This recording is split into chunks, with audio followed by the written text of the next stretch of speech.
Get right into it. Right into it. All right, I'm thinking we live now. Yeah, we live, family. What's good, family? Black African Power. Get right into it. What's good?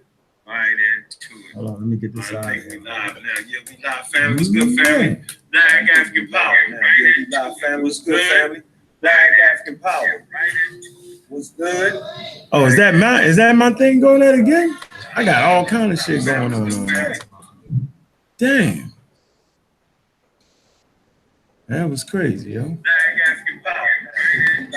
Is that mine going at? Oh, is that my thing going at? God damn. All right, we're here, family. What's good with y'all, man? Look, man, we want to get into the show, man. We want to get right started with Black African Power. Y'all know what it is, man. I'm a raw squad up. We want to get right into this reincarnation thing. It's been a real discussion in our group. And so I'd like to welcome everybody to this conversation. It's very, very important. Matter of fact, the conversation start off with a simple topic. See if I can find it real fast. And I find it to be very interesting on how these conversations start and they kind of morph into something totally different. Okay, so I just want to make my stance real clear, and I want to let Brother Saw Hotep get in. And how you doing, Brother Saw? What's good, man? Peace. I'm doing well. Peace to everyone in the audience. It's Brother Ujawu and anybody else who might join us a little later. Okay. Wuja, what's good on, man? Shout out to you, Monty Metanecha. What's good? All right, peace to the family, peace to the Amara squad, peace to the panel, Unc, Sarmotep, and anyone who's going to join in. Yeah, I'm doing good. I'm just going to chime in. Like you said, it's a hot topic, recent topic. I think you actually even sparked the topic, Unc. So it's good. But you know, this is how you do it. You spark the topic and people chime. We go right to it, and we kind of figured this out. And let me see. I thought I had it in the group. Maybe all I would have to do. Let me see. Because the real question was, my question was, I was in a conversation with a brother in the group, and what I said was that reincarnation. He said the question was asked to me, how is reincarnation not DNA? How does that explain the difference? So I went on to explain the difference. One is biological, and one is an idea and a concept. So that's the difference. You know, one deals with the biological being, okay, and the other one deals with a cultural, has to be taken within cultural context. At no time did I say that reincarnation wasn't a part of African philosophy. I never said that. I never made the claim that we was either the origin of it or we weren't. I never made those conclusions. And so I'm not going to be hogtied to any ideas, concepts. I'm just not. And so that does not make me anti-African if I just say, well, reincarnation is not scientific, but it's a cultural idea, and it is what it is. So that doesn't make me anti-African. And as a matter of fact, it makes me African. And I had no idea that everybody knew exactly what all African people was at one particular time. I think that's a mistake to make that. So, brother Sa, I want you to just go ahead and start it off, and I'll let you know, I'll give my piece with Ja, but I want you to go first because I know you ain't got long, bro. Yes. I want to just first kind of step back and say what it is that I do as it regards my research focus. And what I'm involved in is the art of reconstructing culture in Africa.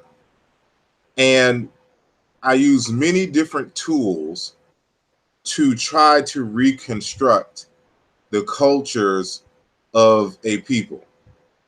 And some of those tools are anthropology,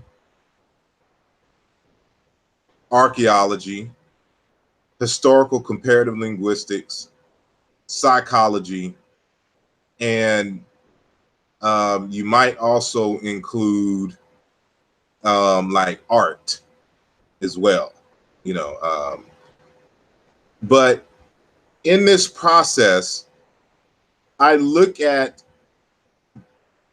individual cultures on their own merit, regardless if you would consider them African or not. Just that culture as a unit, that population as a unit, its history, its culture, and things of that nature.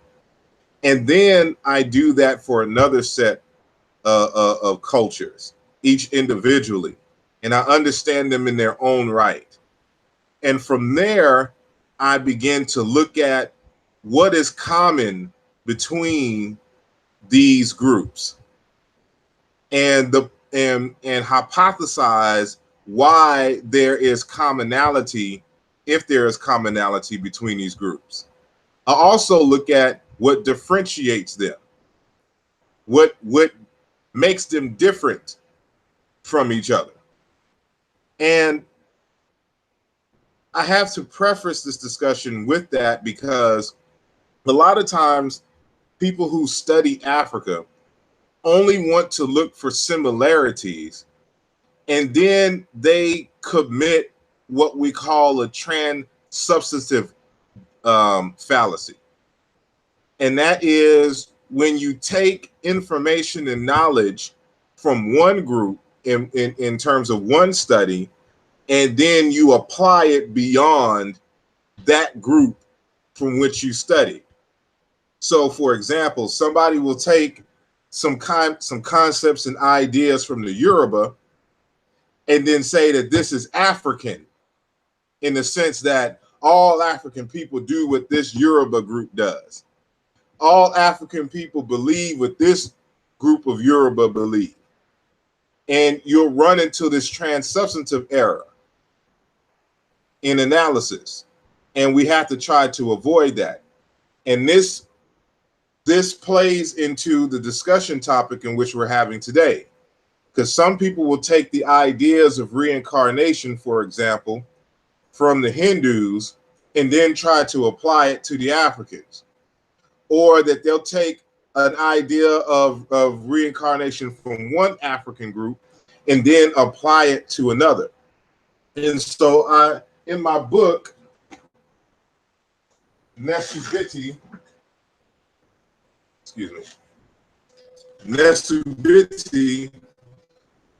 King and Ancient Egyptian, I discuss reincarnation.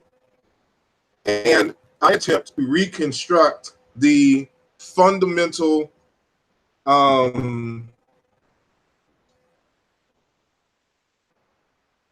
motivation behind the concept of reincarnation.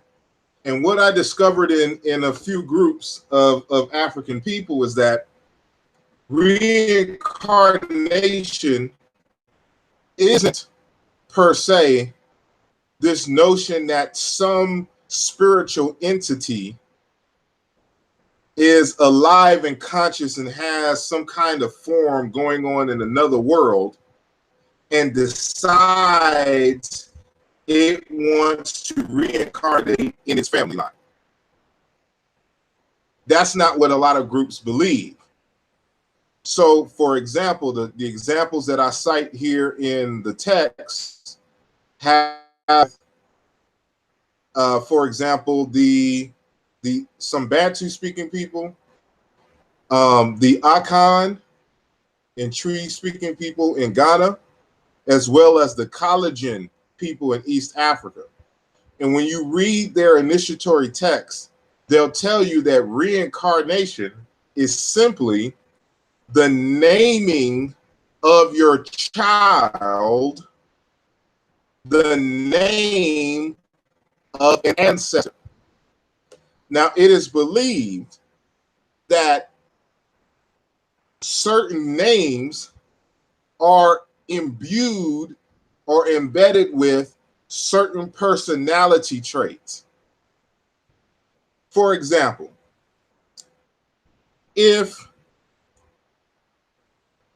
Michael Jordan dies, it's not going to be if, when Michael Jordan dies. Because of his legacy in the field of basketball, the sport of basketball, someone may choose to name their child Michael Jordan, or just Michael, in inspiration of Michael Jordan, with the belief that by naming the child Michael, that somehow he will inherit some of the traits that made Michael Jordan great. So you see, even in just, other contexts, you'll see that other people name their children after great heroes and things, so that subconsciously in their mind, their child's destiny aligns with the person who held that name, who left a great legacy. And so even in a mundane, how should I say, example, for those of us, I'm gonna still use Jordan, for those of us who played ball and went and bought Michael Jordan sneakers, and we got on the court and we juked somebody and then stepped back and made the shot, nothing but net. One of the first names that we'll say out of our mouths after we that made that shot, we'd be like, Jordan. Now, of course, other people may do some other moves and name some other basketball players. Now, I may be dating myself when I be like Ewing, you know what I'm saying, or Rose, or whoever, or Magic, or just whoever.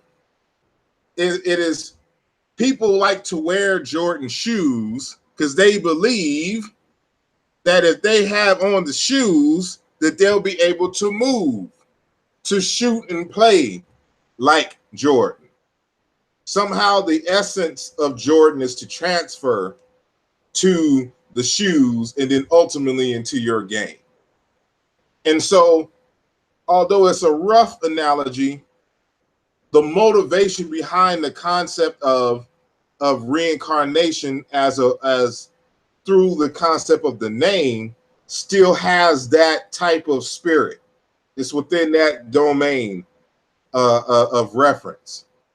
And so from that initial motivation and practice, of course, the more generations develop, the more the initial practice where the motivation was understood becomes less understood, and it just becomes ritual. It just becomes, habit. And so also there are other concepts that are added on as time goes by. So now in a lot of cultures, you have this elaborate idea that some entity, spirit, exists in some other realm and chooses to come through the bloodline. And in some African cultures, it doesn't even have to be their bloodline. So when you hear a lot of people talking about that it comes through the bloodline per se, mainly they're getting that from Yoruba people. But in the collagen, it don't have to necessarily, not the collagen. The collagen, they also talk about the bloodline.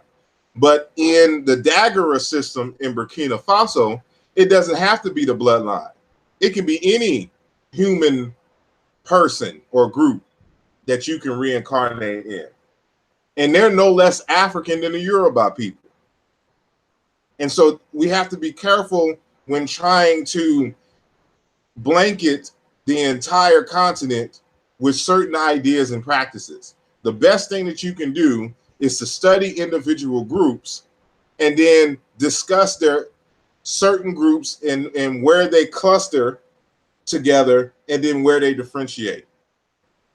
And so among the collagen, for example, again, they believe in reincarnation, and it has to do with the name, but they don't have an ultimate end. It's just perpetual eternity coming through the human line. Now, what's hell for them is that they live such a bad life that they are not reincarnated. And so you have to understand the relationship between a name and reincarnation. Because what you'll see across Africa is this emphasis to call the name of the ancestors. Because if you don't remember their names, you can't name your children after them. And therefore, you can't reincarnate them. Without the name, there is no reincarnation.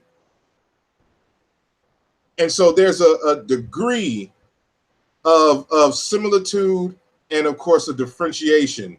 And we have to keep these things in mind. And so I'll just stop there unless you have some other questions for me to get more specific. Yeah, that's very interesting. Most people don't even get into that. I only think they know you had the ideas in your book. I've been through that conversation we had a few years back on what the soul was, and you know what I'm saying, how the name would encapsulate the soul, the whole 9 yards. So I pretty much knew where the thing was going to go, and I knew most people wasn't even going to get to that level. And I think what I get offended at, Asar, is when we never allow other people to have their culture.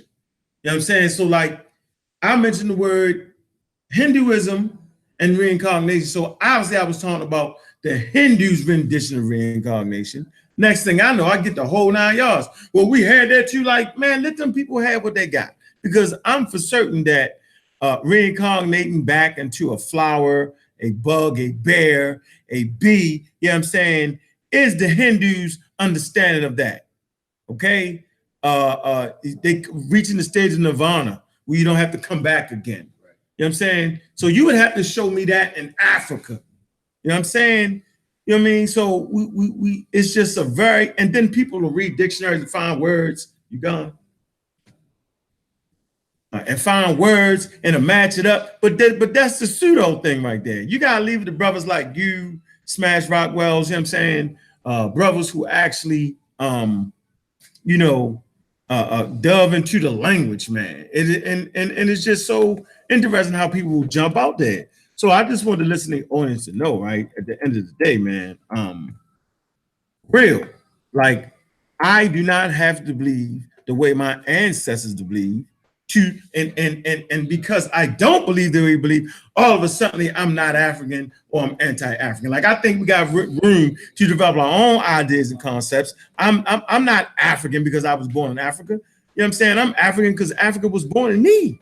And I think it's incumbent into us as functioning African people in North America to develop ideas, to develop a Saw Hotep, to develop a Wu Jia, a Smash Rockwells, a Dr. Mayat, you know what I'm saying? A brother Nahisi, Black Panther, you know what I'm saying? That will come up with these new ideas. I think we kind of talked about, for a minute, speculation, right? Let's kind of talk about that a little bit. And why we look at Kemet the way we look at Kemet. You know what I'm saying? Let's talk about that for a little bit, Asar. If I remember from our earlier conversation, I was speaking on, one of the many reasons why we study ancient Kemet. And so one of the things that I tell people all the time is that first and foremost, ancient Kemet, the surviving records are the records of what it means to be human and African prior to colonialism. And given our current state here in America, we don't really have that knowledge. And the other African groups didn't write down for posterity the aspects of their history and their life.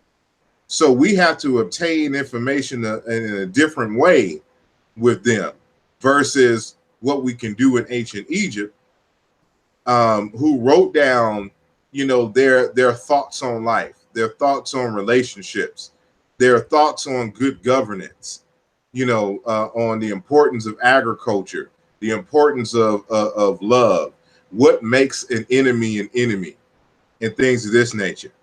And so when I look at history, I'm looking for the where, whys, what, and hows, and I'm looking for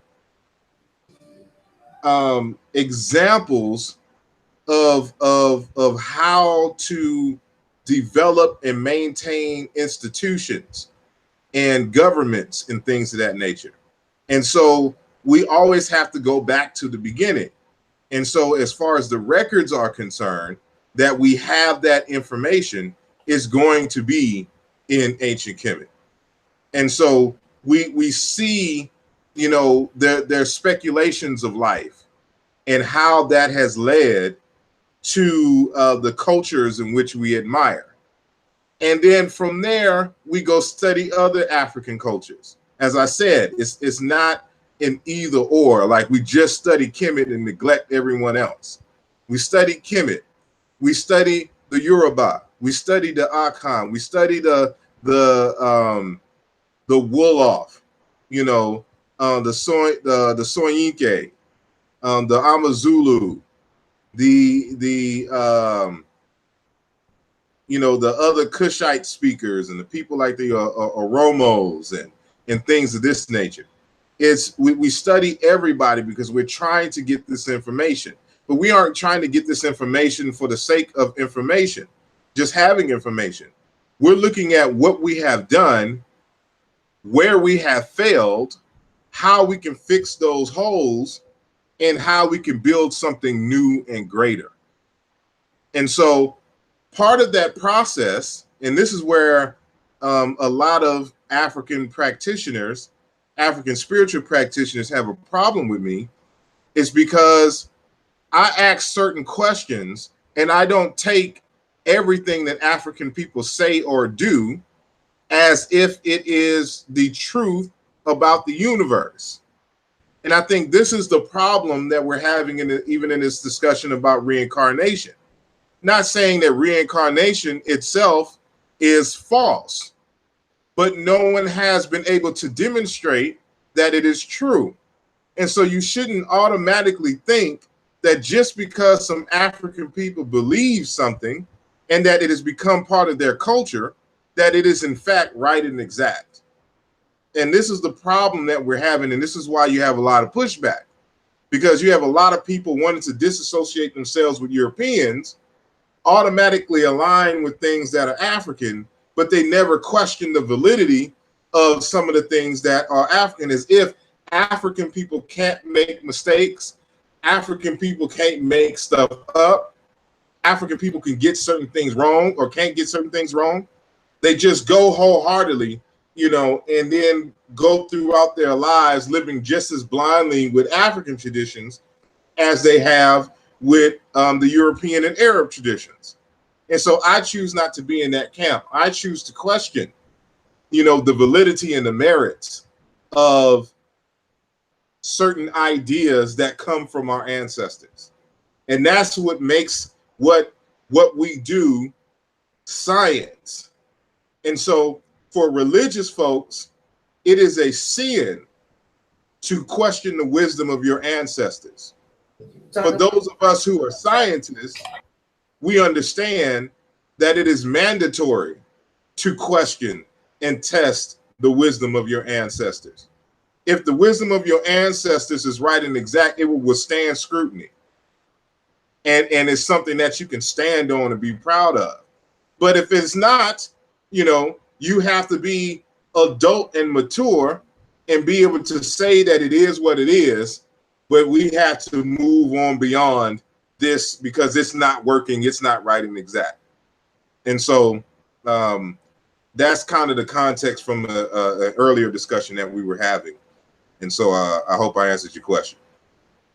Yeah, you did. You did. And I think we also talked about plants and nature and deities, plants.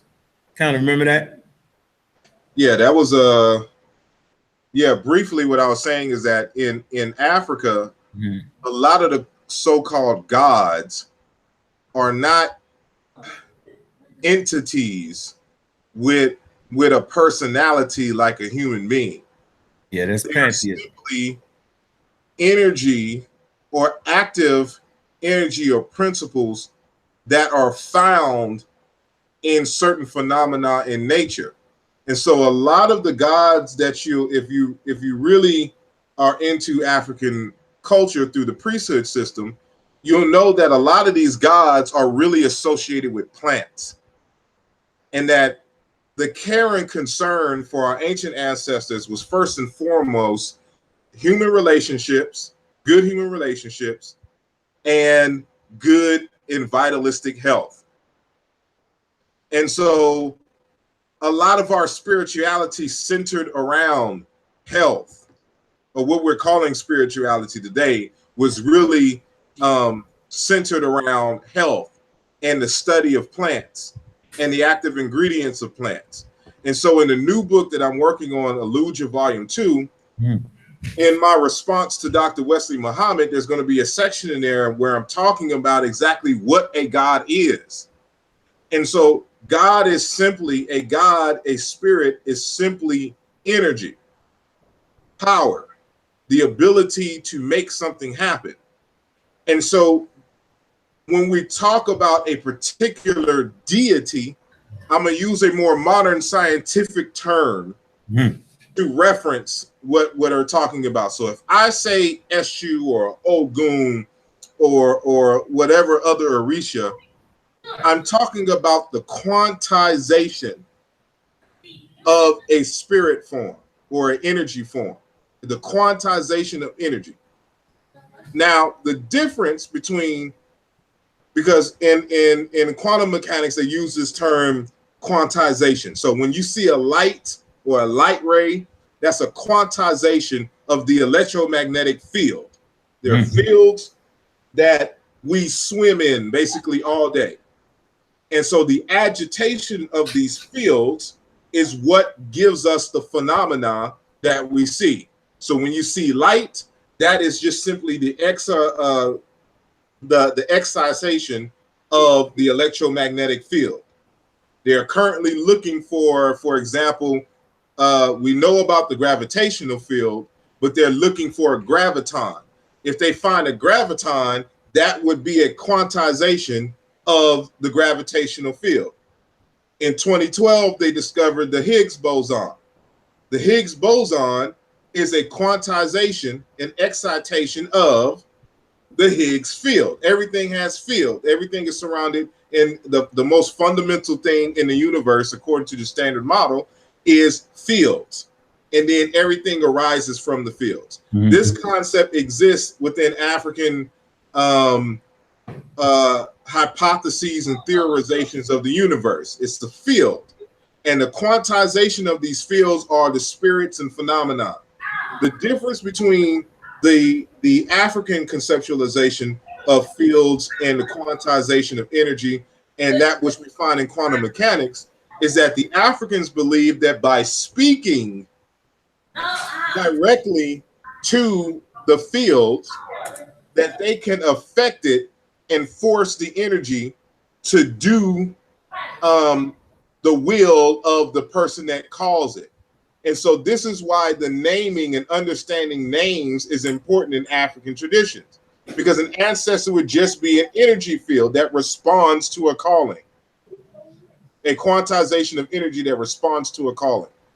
And so I get into the details. Of course, I have the citations, and all of this ties into this discussion in terms of what the soul is, and of course what reincarnation is. But you need a grander context, for which I really don't have time to go into tonight. But I hope to, in the next book, really lay this out for people so that they can understand. And this is the result of years and years of studying the philosophy and languages of African people and really understanding, okay, this is ultimately what they mean. And this is how we can demonstrate this. And so it'll bring clarity to the surface understanding that a lot of us have when it comes to these spiritual ideas. The Africans have testable ideas, testable hypotheses that we should, if we have the right instrumentation, to be able to do studies and test on. But right now, a lot of these concepts, they claim is only accessible to people in priesthoods. And so, they're not willing to put their ideas to scientific scrutiny. So unless you're willing to put your ideas under scientific scrutiny, you can't say it is a truth and a reality for everyone. And we just got to humble ourselves and just say, well, this is what the so-and-so believe. This is what they believe. Doesn't mean that it's necessarily reality. Yes, You know? yes. And so that's the crux of the conversation that we was having behind the scenes. Yeah, and I appreciate that a lot. It's just I think your work is to be respected, and it's helped me a lot because it brings it into reality and it brings it into focus. And so I say this all the time: we can't say that the Africans practice science, but yet can never show that they did that. You know what I'm saying? Like that's bananas. We were scientific. Okay, well, show me how.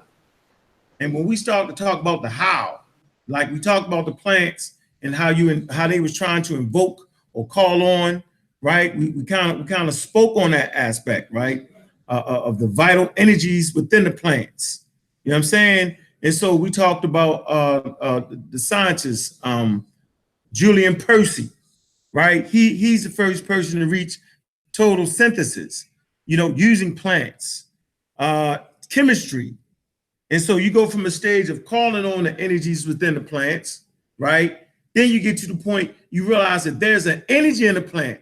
There's a force that can heal the body, right? And you're calling on it, right? You speculate that you can call on this energy, right, in the plant. It's active forces in the plant that can heal people. You speculate that, right? That's what humans do.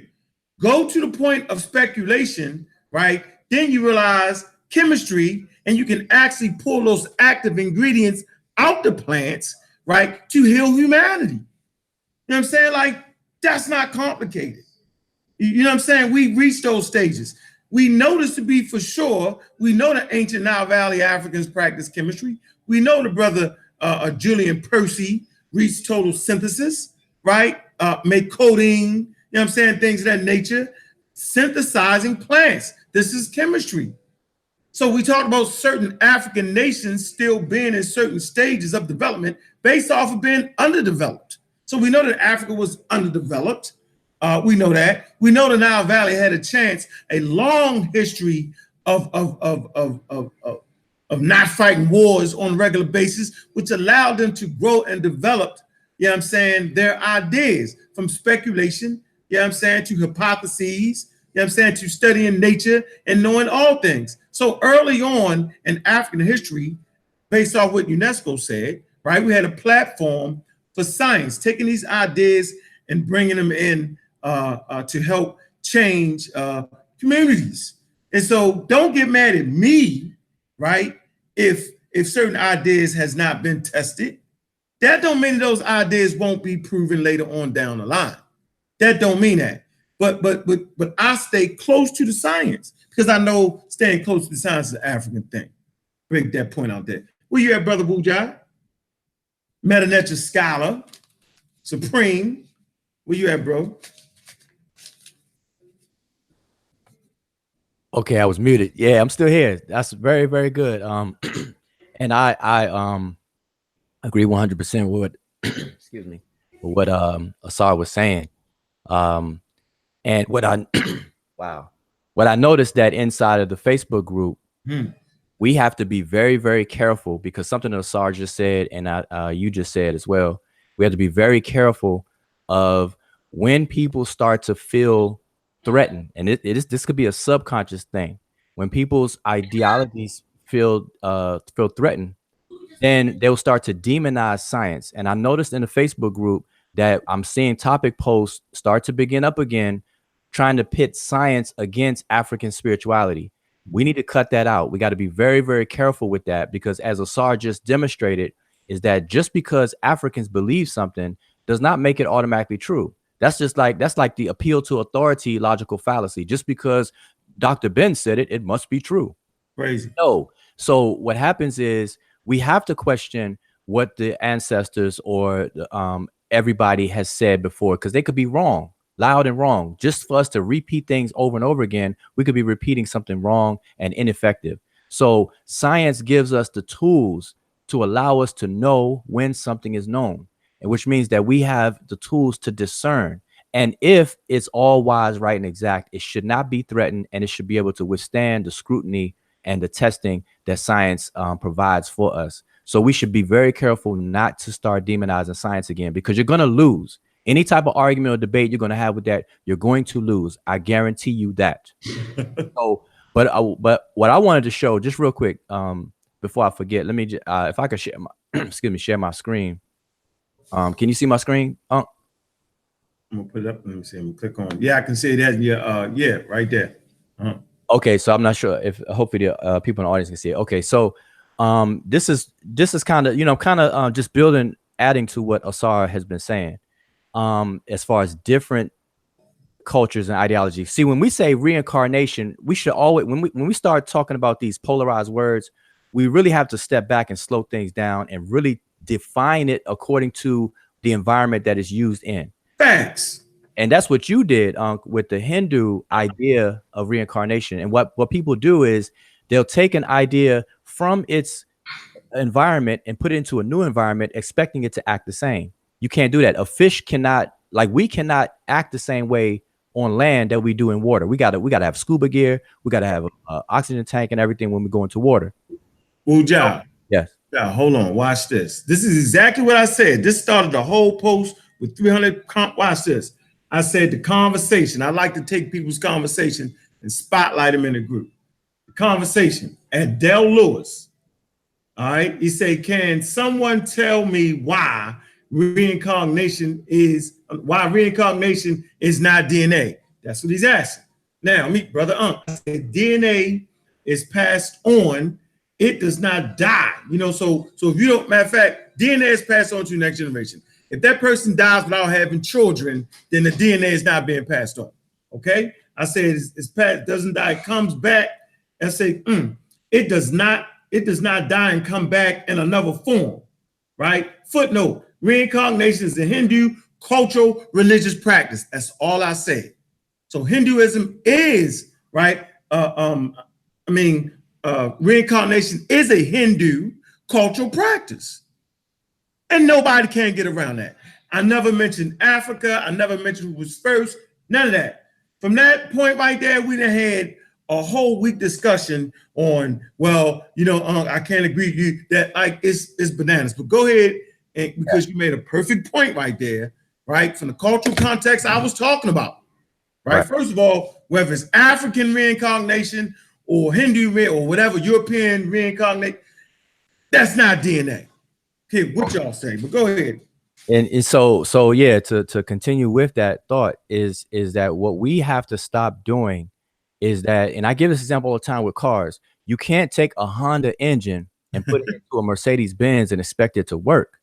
A Honda engine is made for all the Honda parts and everything, and it works very well as a Honda, likewise. So Hindu concepts, they have closed systems. But that's a separate topic. What I want to get to is fast forward your conversation with the folks in the group, because now people want to say, okay, the Egyptians practiced or believed in reincarnation.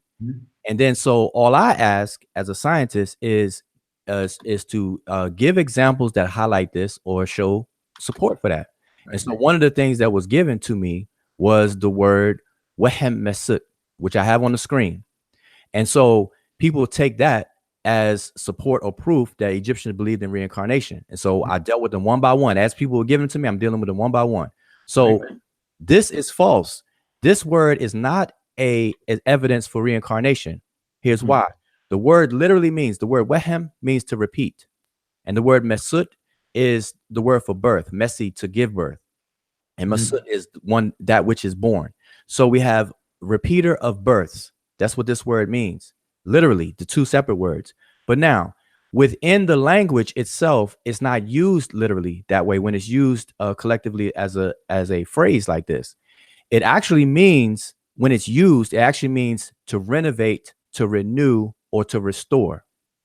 And so people have to understand, and we do this all the time, even in English. We'll have words that have a literal meaning, but then we'll use it in the context, and it'll be what we call an idiom.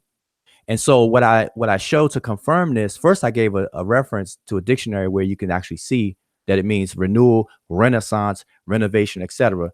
But just to show further examples, I have 3 examples here. We have the phrase awud ib, and it literally means long heart. The word awud means to stretch or to be long and lengthy, and the word ib means heart. Now, that's literally what it says, long heart, but it's an idiom that means happy and joy. That's what it means when it's used in the language in the text. We have another one, wemet ib, which literally means thick heart, the thickness of the heart. But it's actually an idiom for bold, to be courageous. You know, you're like, man, you got some heart. We say it in English today. You're like, oh man, that little boy is about to fight those, 10 boys over there. Man, he got some heart. He got some courage. So we would use the phrase wemet ib. We still use it today. Last one, wasek ib. It literally means wide heart. Wasek means to be real wide, broad. And so we have ib. Nobody's heart is wide, that much wider than the next person's, but it actually means nice and generous, which means you have a broad heart, which means that you're being nice, you're being generous, you're giving. And so the wehemesut literally means repeat of birth, but it's only used to mean one who renovates and renovator. And this happens to be one of the names of King Amenemhet the First. And so he changed his name to this name when he started the renovation project, because he's the king of the 12th dynasty. He's the king that ushered in the Kemetic Renaissance after the first intermediate period, when it was civil unrest and civil war. And so he changed his name as he who renovates, or the renovator. So he has a name that says Wehem Mesut. It has nothing to do with reincarnation or coming back in the flesh of another animal, plant, person, or whatever the case is. So that's just one example that was given to me, and we can address it and shut that down. Now, it's not to say that reincarnation doesn't exist, but we have to define it. And so if these are the evidences that people are producing and they're wrong, then they have to rethink what they mean. And so this is the process of science. This is what Asar was saying. This is how you deal with stuff scientifically. Right. And so if we were afraid, if we were the religious or belief-minded people who don't question the traditions because it's coming from the elders or whatever the case is, then we'll be loud and wrong all the time. So we can't be afraid, and we can't demonize science ever, because you will always lose. I guarantee you that. So that I just wanted to share that. One other thing. The second thing that was offered as support for reincarnation is the word meschiu. When you look it up in the dictionaries, you will find that one of the definitions given in dictionaries is reincarnation, but it means offspring, because that's listed in dictionary as well.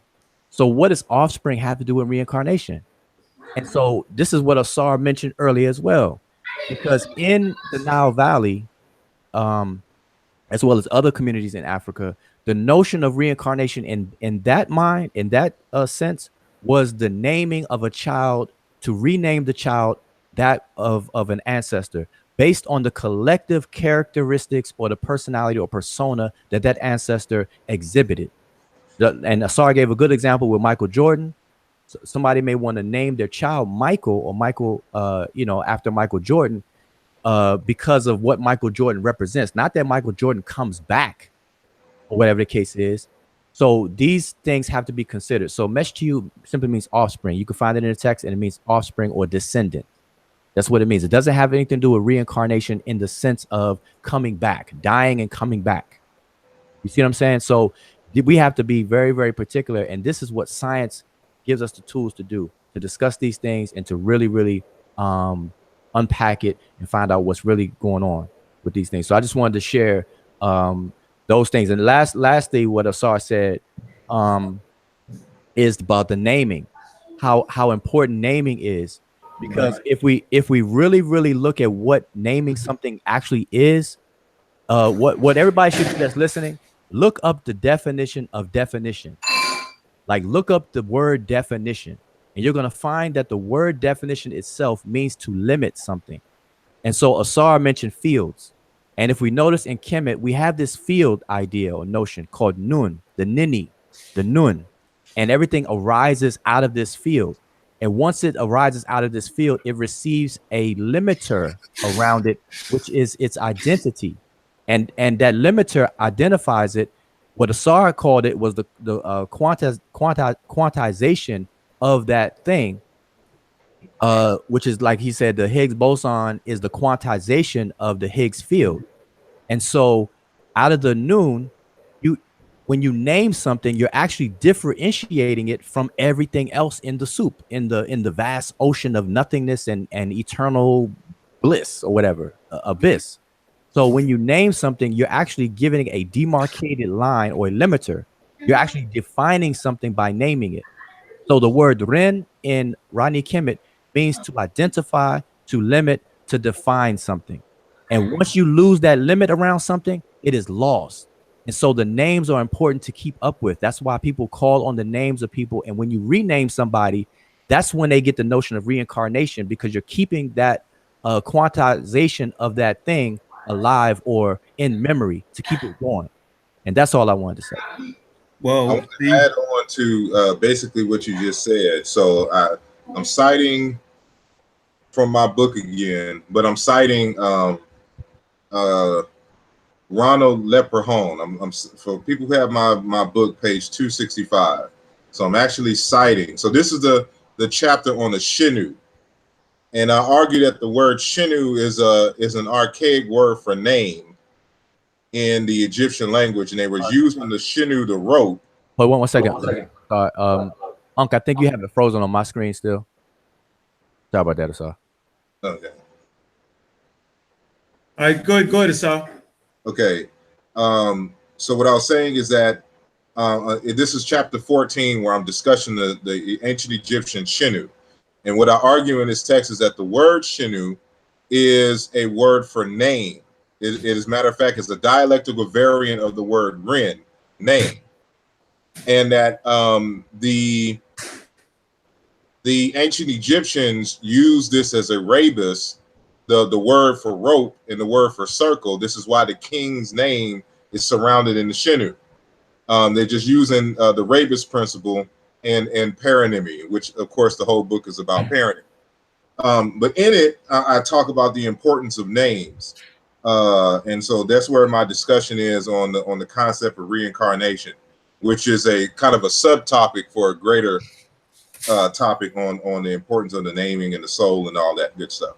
But the book that I'm citing from is Ronald Leprechaun's The Great Name, Ancient Egyptian Royal Titulary. And on page 6, I quote, "In the end, it was a family's duty to keep the memory of a deceased relative alive." We're talking about ancient Egypt here. "As the ubiquitous phrase to cause the name to live, Sank Ren, was applied to one's father, mother, or grandfather. We even encounter a brother causing his sibling's name to live." Again, the importance of naming and calling upon names keeps that memory and keeps that spirit or that energy alive.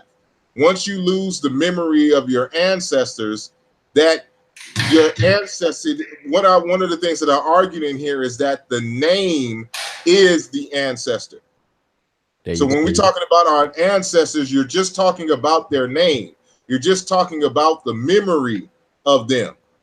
And when you get into these traditions, this is what they tell you. And so, the ancestor isn't some entity that looks like us walking around some spirit realm, doing this and that. However, there are Africans that believe that because that's the base level understanding of things. And so we always have, these discussions about the layers of understanding in African traditions, and so the common entry level folks is, the ancestors, but that's not what the ancestor is. The ancestor is the name. And it's believed that the name is a quantization of an energy, a type of ability or some kind of essence or whatnot. And so to speak it, to invoke it, is to be able to bring that essence into being, into our lives. That's the same reason they have quote unquote idols. We've just replaced the traditional African idols with what they call today the vision board. You know, by concentrating, by putting these ideas and making an image of them, and meditating and concentrating on that and working towards the realization of that goal. That's what spirituality is. It's making spirit energy into form, into reality, to quantize it. I have an idea in my head. I have some ideas for some shoes for African people to wear. I come up with object wear. It comes out of my head, out of the spirit realm. I discussed that. The spirit realm is your mind. And it's plain in certain African traditions. And so from the spirit realm, how do I make stuff come from here out into reality?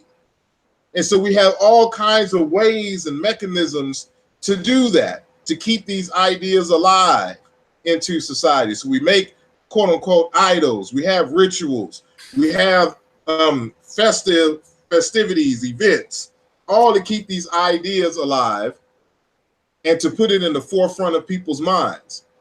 And so if people really want to deal with spirituality, you have to learn how to make spirit a reality. But you got to know what spirit is, or a God is, in the African context.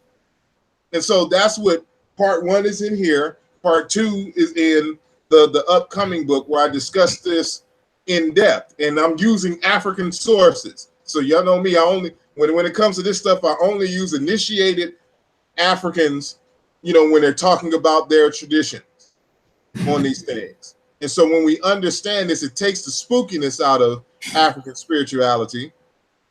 And you come to understand that, you know, when you're doing science, you're doing spirituality. Now, people get spirituality and ethics mixed up. Yeah. 2 separate things. You can be as in the spirit, because all spirituality is making spirit a reality. So, of course, we have to define spirit within the African context, and then, you know, reality in the African context, and then, you know, saying we go from there. But, you know, when they invented the nuclear bomb, for example, the hydrogen bomb, that was a great act of spirituality. Thanks. However, it was also a great act of immorality, because more ethics is going to, you know, ask the question. See, spirituality asks the question, can we bring this into existence? Ethics asks the question, should we bring this into existence? What will happen if we do? You know, because people don't understand, like, you bring one thing into existence automatically brings its opposite and other things. So there's always unintended consequences for things. And so you shouldn't bring everything to existence, but people get spirituality wrong. Spirituality has nothing to do with ethics. Nope. It's just about bringing ideas in your head from the spirit realm. And I think I discussed that in here briefly, but it's definitely in the new book.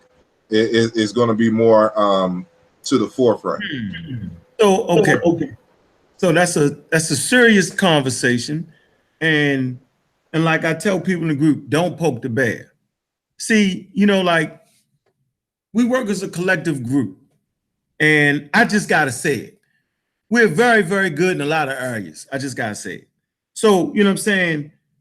When I'm online, I'm talking to you, I can't even pronounce the brother's name. Behudet Mayat. Am I saying that right, Uja? Behud. Oh, you're talking about the brother, the good brother, Behudet Ma'at. Yeah, Behudet. He's all stressed out. He said, "Oh, you anti-African?" He's stressed out. I'm not anti-African. And so when I say I'm studying science, you look up the word science, is to know, plain and simple. But to know what? To know how to act crazy. To know what? What is it that you want to know? To know what? Knowledge. From where though? From the study of the natural world. So it's crazy to think that the Africans weren't studying the natural world. You can just look at their culture. You do not make it on planet Earth without a understanding of the natural world. And your tribe lasts longer the more they know about the natural world. So you can look at the plant and holler all day long. If it don't heal the people and the tribe gets sick and die out, you know what I'm saying? Then you didn't do a good job, right? Yeah. We know the Africans did great jobs. Look how long we let 160,000 years, 300,000 years, right, before mutating outside in Africa, right? We've been around for a long time. That means we had understood the interworkings of nature. Medicine, you're not going to make it here without medicine. You know what I'm saying? You is not going to make it on planet Earth without one of the most important things you got is to understand how to heal the people. Now, healing people using understanding nature, how is that not spiritual? If your grandmother can live longer, if the babies can live longer, right? If getting bit by a little mosquito, you know what I'm saying, could change the course of everything. So like, for instance, if you was to take a group of African Americans that's all anti-science and they swear they super African spiritual, give them 100,000 acres of land, right? Send them to Southern America or send them somewhere in the Congo and say, this is all your land. Y'all be dead after the first year. The first thing gonna get you is the mosquitoes. That little mosquito gonna bite you. And if you don't understand a profound understanding, first of all, on how to even deal with medicine, right? If you don't have a understanding of evolution, you're gonna be done in that first year. A little mosquito will finish y'all off. So we know these Africans had a profound understanding of things, so much so that right now, pharmaceutical companies routinely go to the Amazon, they go to all the rainforests, all in Africa, and they sit down with the tradition, right? The people that live in the rainforest, they sit with them. But why? Because they're detailing certain plants, certain effects on plants, right? And they go home and they synthesize it, right? Or invoke the vital essence within the plant, and they sell it back to you. So, you know, when I was talking to Asar Wu Jai, I was making a point that based off of being underdeveloped, it was certain levels we didn't reach, right? So indigenous tribes, right, based off of what's going on today, they got to send their children abroad. They got to come back with those degrees in medicine and biology, right? But they got to come back and bring it back and immerse it back into the tradition. This is African being able to grow and transform. It always should have been that. You never can be stuck.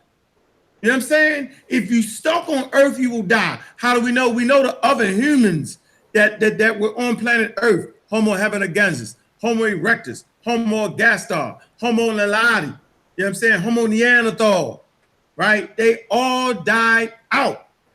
They died out because they no longer could adapt and transform in their environment. Why do you think we so successful as Homo sapiens sapiens? Because we had a profound understanding of nature that has not changed. Now, since we've been caught up in a transcontinental kidnapping trade, now all of a sudden we're anti-nature. If you anti-science and you're anti-nature, we're fully aware of people making hydrogen bombs and blowing up people. But we're also fully aware of the ability to split those same atoms, right? The heat, you know what I'm saying? Heat and light, whole nations, whole cities. You know what I'm saying? Right? We understand that. So science ain't evil. The splitting of an atom is not evil, right? It's the people behind it that's evil. Science ain't evil. Nature's not evil. It's the way, it's the people.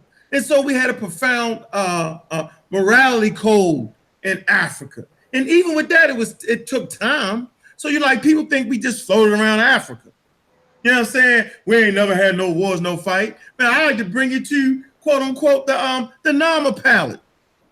That wasn't no whole lot of people from Europe coming. That wasn't nobody from Europe fighting. That's black people fighting.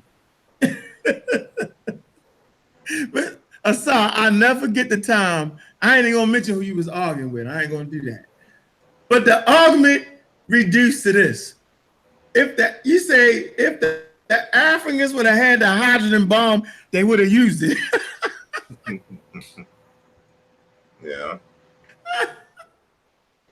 wanted to real quickly. Someone in the comment section said that after he asked the question, and this is Lex Lightside, Unbreakable Lightside. He says the spirit is in the head, and he question mark, and then he LOL, so he's laughing, and then he said the spirit is beyond reality. This is why in my text I only quote initiated African scholars when they're talking about their traditions, so that we cannot do the guesswork that a lot of folks do. You got to look at it like this: there's no such thing as beyond reality or beyond nature. The concept of a supernatural is Christian and Islamic. In Africa, the consensus is that reality is an infinity. You cannot be beyond infinity. Otherwise, it is not infinity. Right. It is an infinite universe and an infinite reality. So anything that exists inside of the infinity. The infinity is existence itself. So there's no beyond reality. That's why I said earlier, you have to define spirit and you have to define reality. So in the text, I define both using African languages and their words for reality. So for example, what is reality among the Bantu speakers? It's a word for motion, things that move. Anything that moves is real. There's nothing that doesn't move. Energy is always constantly in motion. There's no such thing as anything static in the universe. And then when we talk about this concept of time, time is simply the measurement of one phenomena from one inertial frame reference to another. And it's an infinite, saying time. So you can't go beyond infinity. There's no one digit beyond infinity. And so the African people themselves, they stated this in their words. Like, for example, in the Amazulu, one of their words for deity, for God, is Lokobo. And Lokobo is a word for reality and truth. And then you get into the philosophy, for example, in Jordan Ngubani's text, 1979, The Conflict of Minds. And he gives a breakdown, and it has to deal with motion. And I cite this, saying stuff in the text. This is one of the reasons why I said that any and all African concepts in which they argue is subject to scientific scrutiny, because if it is real, it can be measured. Mm-hmm. Because it has motion, it has some kind of effect somewhere. And so you get a lot of these spooky people that think that that reality is this one layer, and then something beyond that layer is some other kind of thing that this reality can't measure. There's no such thing as this reality over here and then that reality over there that don't interact.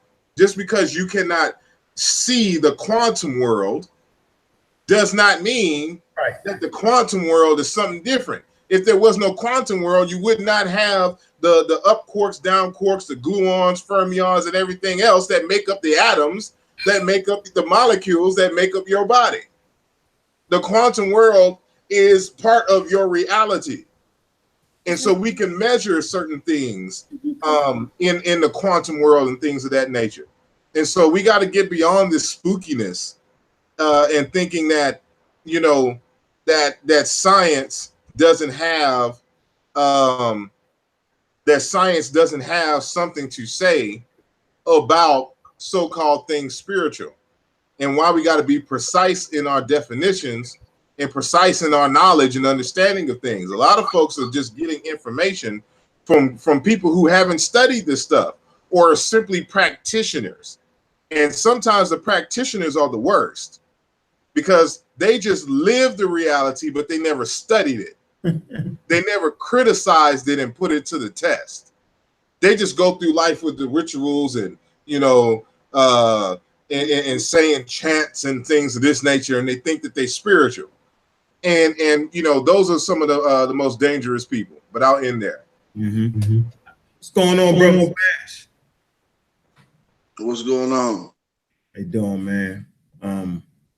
So yeah, I remember you did a show. We're gonna have to redo that show on the Anonymous Palette, and you brought some individuals in. The question I would just like to ask you is, are those individuals on those palettes, were they people that lived inside of Africa, or were they foreign invaders?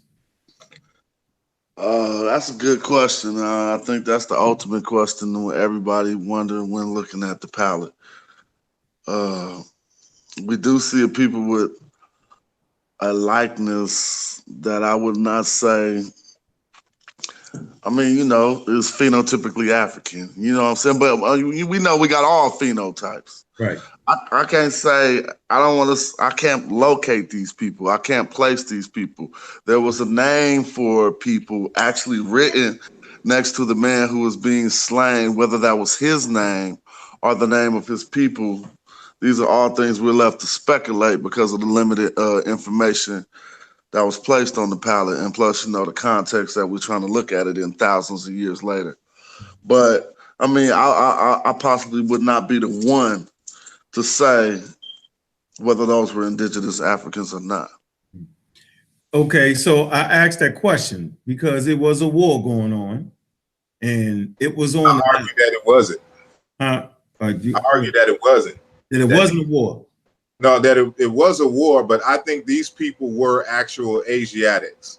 And when you look at the facial features of the people that are carved, they look like your typical so-called Semites.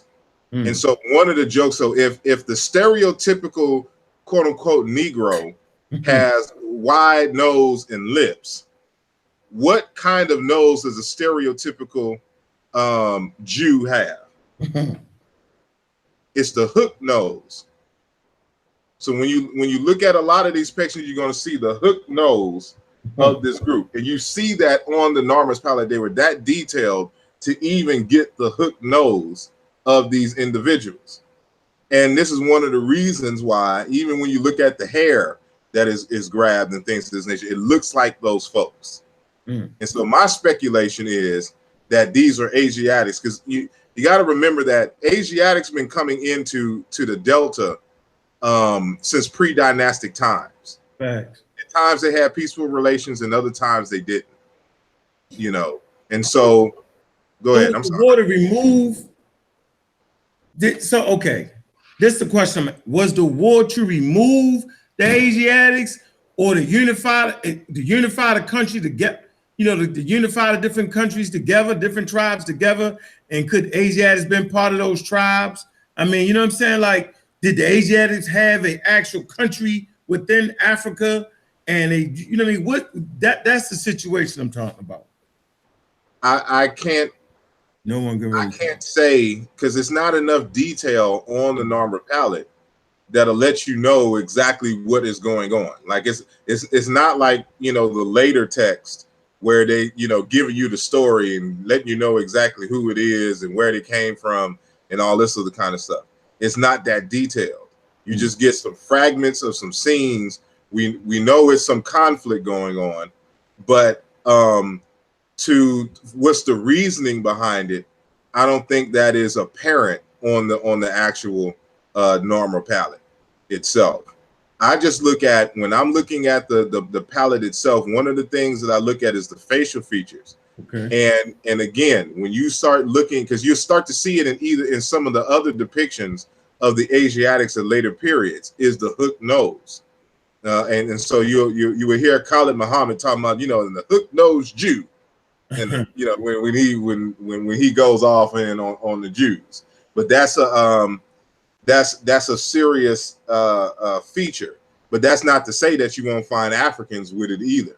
So it's kind of hard to discuss, you know, what groups based on race and phenotype that it was actually is, and which is why it's incumbent to really kind of identify the people by the names. Okay, all right. Yeah, that's just and I said it to say that we have this delusion of Africa, like we never fought, we walked around, we floated through the air. You know what I'm saying? We never had conflicts, we never did this. You know, nobody ever got sick, and I'm not sure if this is based off of the situation that we're in now. I'm not sure that. Hold on, I need to invite Cincinnati. I'm just really trying to figure this out. Like, it's just very interesting, man. That's why it was some books produced, like Brother Smash's book, The Handbook for the Conscious Community, your work, Brother Saw, Brother Wuja's work, and my little work. That a lot of these things we talking about in these groups, man, these things been worked out, you know what I'm saying, in these books, in this literature.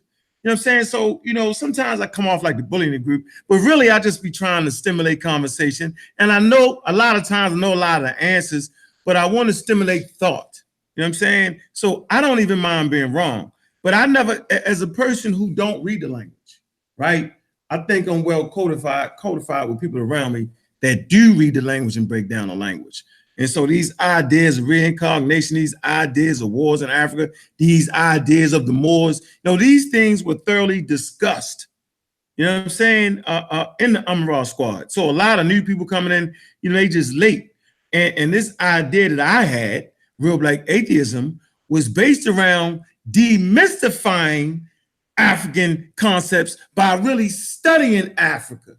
What I found out was most people aren't studying Africa. They're studying pseudo-Africa. You know what I'm saying? Where everybody ran around vegans. Crazy. You know what I'm saying? So when I spoke of being a real black atheist, I was simply saying I wanted to demystify Africa.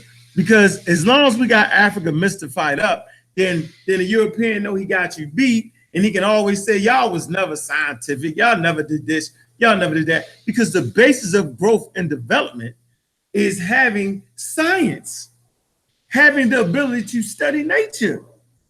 It's part of humanity's growth and development. So much so that the Africans say, man, we ain't teaching you about God, we're going to teach you about humanity. What it mean to be human? What it mean to be a brother's keeper? You know what I'm saying? That's really, I think we talked about that, Asad. That we taught the world humanity. I think the Europeans taught the world about God and how to take your religion and murder and kill everybody. In the name of the God. It's crazy, man. So, I mean, I just find it to be very interesting, man. And a lot of these topics that we talk about in the group, we kind of always dealt with that. Somebody want to add on? Yeah, Wujai, you want to add something to that? Hey, Sister Naya, you should have that link. Yeah, I just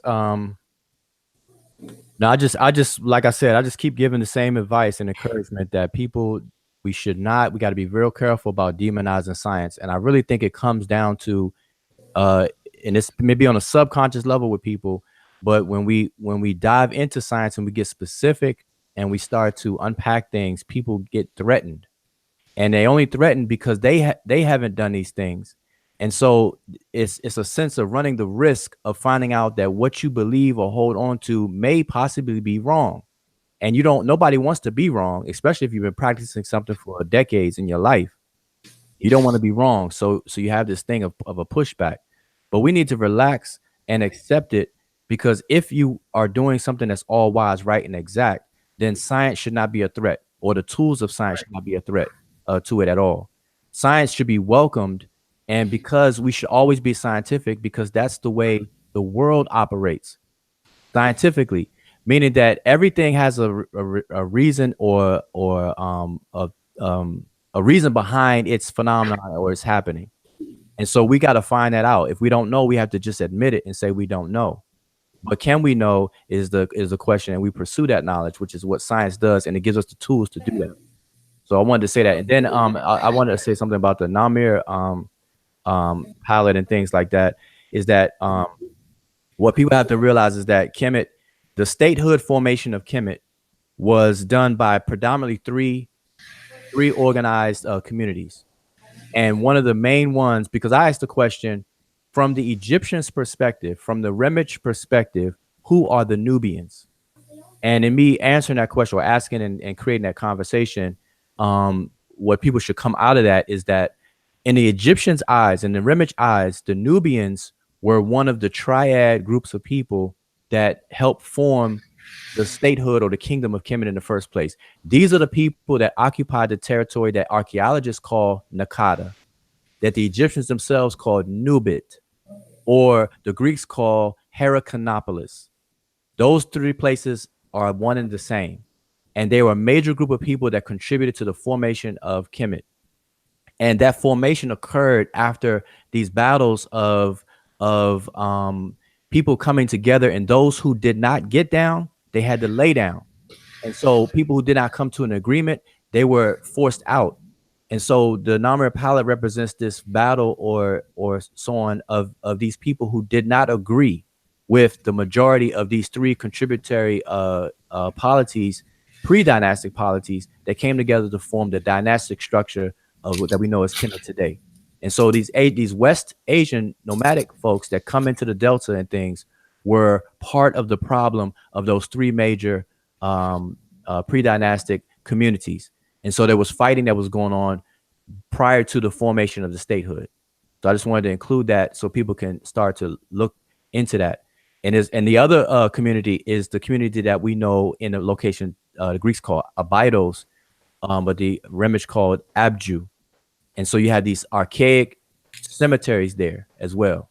And then the third one escapes my mind right now, but it's three main ones. Okay, so real fast, let's clear this up. You was in a discussion about these things, and you were accused of stealing Smash's work. Let's kind of clear that up real quick. Oh, Smash probably don't even know this because this happened like just within the past 3 days. Yeah, let's just get that out. Let's name the sister. What's the sister's name? Okay, the sister is Deidre McIntyre, and I say Asar. Okay, Hotep Asar has to go out. All right, Asar. Hey, bro, you want to say something to end out? Are you okay? Just peace and black power. That's it. All right, man. Keep writing that book, man. Appreciate you, man. You got one of the rewind the tape type of moments on the information you laid down. Appreciate you, bro. Yeah, man. Got studying to do. School started for me yesterday. Okay, so, man. Go ahead and get that mind right, man. Appreciate you, brother. All right, man, y'all. Peace, everyone. Brother Smash well. Peace. All right, peace. Yeah, right. So I'm gonna make this real short. It looked like Smash had rolled out too. All right, go ahead. Okay, so I was kind of hoping he would be here so he could hear it because he might not even be realized this even went on. So hopefully he'll pop back in here. But anyway, so yeah, there he is. So Smash, you probably not aware of this, but in the past few days, well, actually the past week or 2 weeks, I've been on a focus on the Nubians and the relationship with the Egyptians, and really it's about Kemet and the southern neighbors. Totally. So anyway, I have a different post up, in different groups and on my timeline, whatever the case is. So fast forwarding, the sister Deidre McIntyre is her name. Good sister, with an exception of almost with the exception of her violating logical fallacies on a consistent basis, which I pointed out. But anyway, so she accused me of stealing Smash's work, your work, on the Nubians.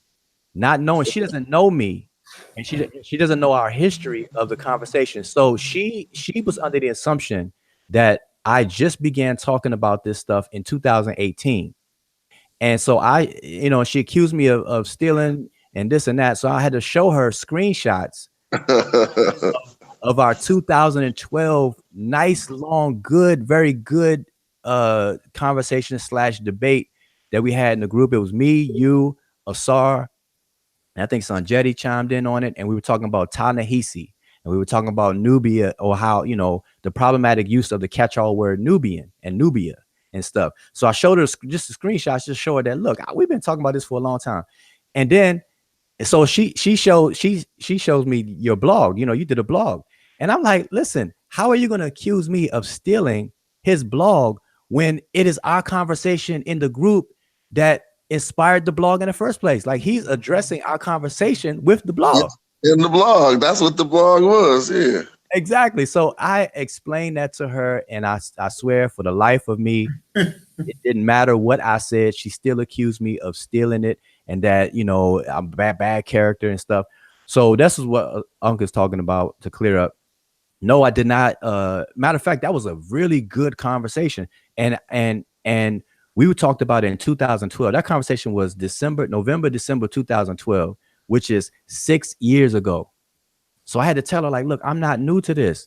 The Nubians. So my whole point though was to tell people that the idea of a Nubian in the Egyptian eyes was that the Egyptians themselves are the Nubians. That everybody that people, when they describe people south of them, they didn't call them Nubians. They call them Ta-Nehisiu or the Nehisiu. And then they have broken up ethnonyms for people who live in that region. You had the Wawet, the Aram, the Sachu, the Yam, the Miam, and all these other people that are there. They didn't call them Nubians. And so my point was, who are these people today? And the only way we'll even be able to track them and trace them is if we start to recognize the individual names and stop this catch-all word with Nubians. And so that was my point in my post. And then, so we got into it and so on. So anyway, I just wanted to clear that. So Uncle's, saying clear that up. Yeah, clear that up, man. Come on, man. We be having prolific battle. Like, see, it's like, man, that was a prolific battle, man. You beat your way on the squad, yo. Well, I guess she. I mean, I was flattered first of all by everything y'all just said, but I guess it's just a part of being on the same research team, and we all stand behind what we think we know. I mean, that just like you said, the conversation you possibly showed her inspired not only that post, but inspired the whole chapter or multiple chapters in my book. It was all spawned from what we thought we found different in our research. Coming from the same team, though. I'm a Raw Squad up. And so that's all. I mean, if she knew I was on a Raw Squad and you on a Raw Squad, then that's checkmate right there. I don't even get it. Yeah, and she does, and she did, and she even mentioned that. She said, well, Jao stole his own teammate, his own partner's stuff. I'm like, what? How you do that? Like that's like Scotty stole the ball from Jordan or however that worked. I'm like, so listen, I showed her the screenshots and they were really good. Matter of fact, even in the screenshot I show her where you even shared the link after you produced the blog because of the conversation. Like you actually posted the link to the blog as a result of the conversation within the conversation. And I'm like, man, so me and the sister had a fallout. So the sister accused me of attacking her character, and I didn't. I just pointed out that she violates the straw man logical fallacies and so on, and she has a reading comprehension problem because if you're going to accuse me of stealing something, but then I show you where I'm part of the conversation that inspired the blog, then by you ignoring it, either you're doing it intentionally or you just can't read and comprehend what you're reading. And that's all I was saying. So, that's that.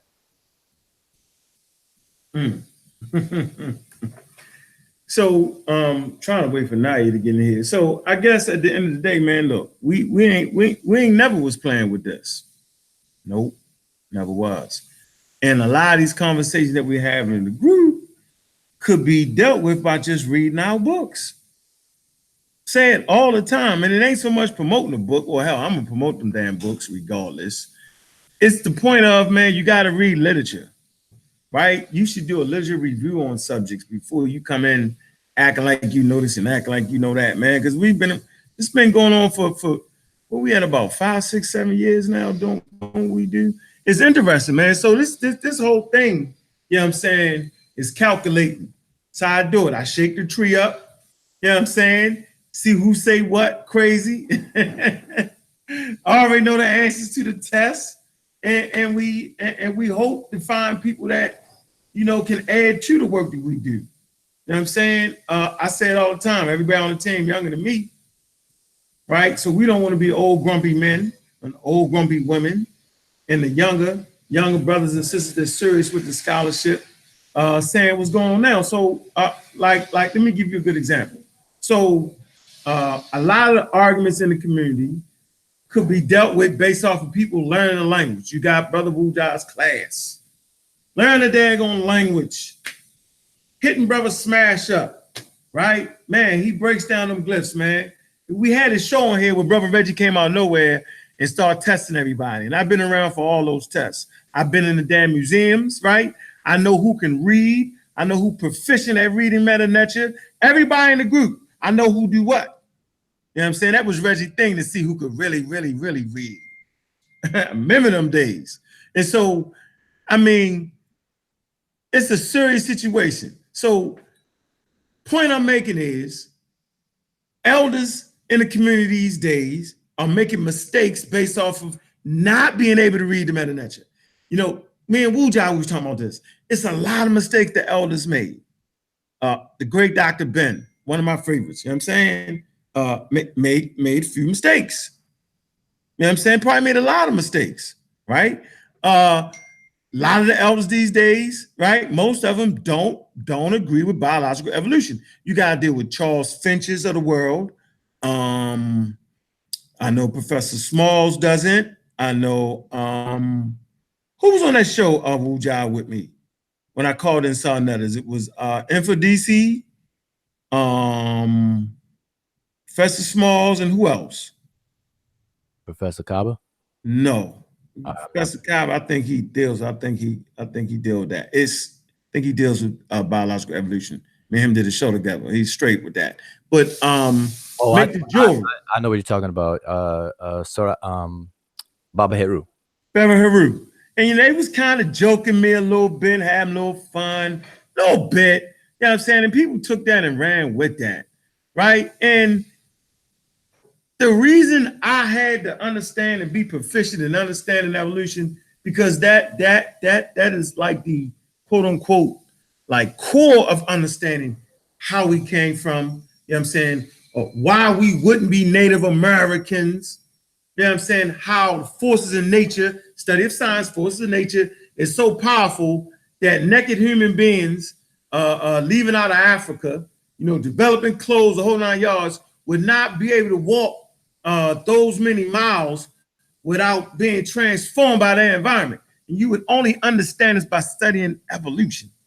There's no other way to get that. Like that whole conversation about the Native American thing is over with. You know what I'm saying? With certain technologies is needed. I'll give you a great example why the Native Americans is tripping. You do not catch a boat. Listen to me closely now. Let me show you how serious this earth is. See, we locked into our small portions. You do not build a ship, right? Leave port on Monday, 45 days later, end up in North America, set up camp, and start living like it's nice, like it's lovely. It doesn't happen.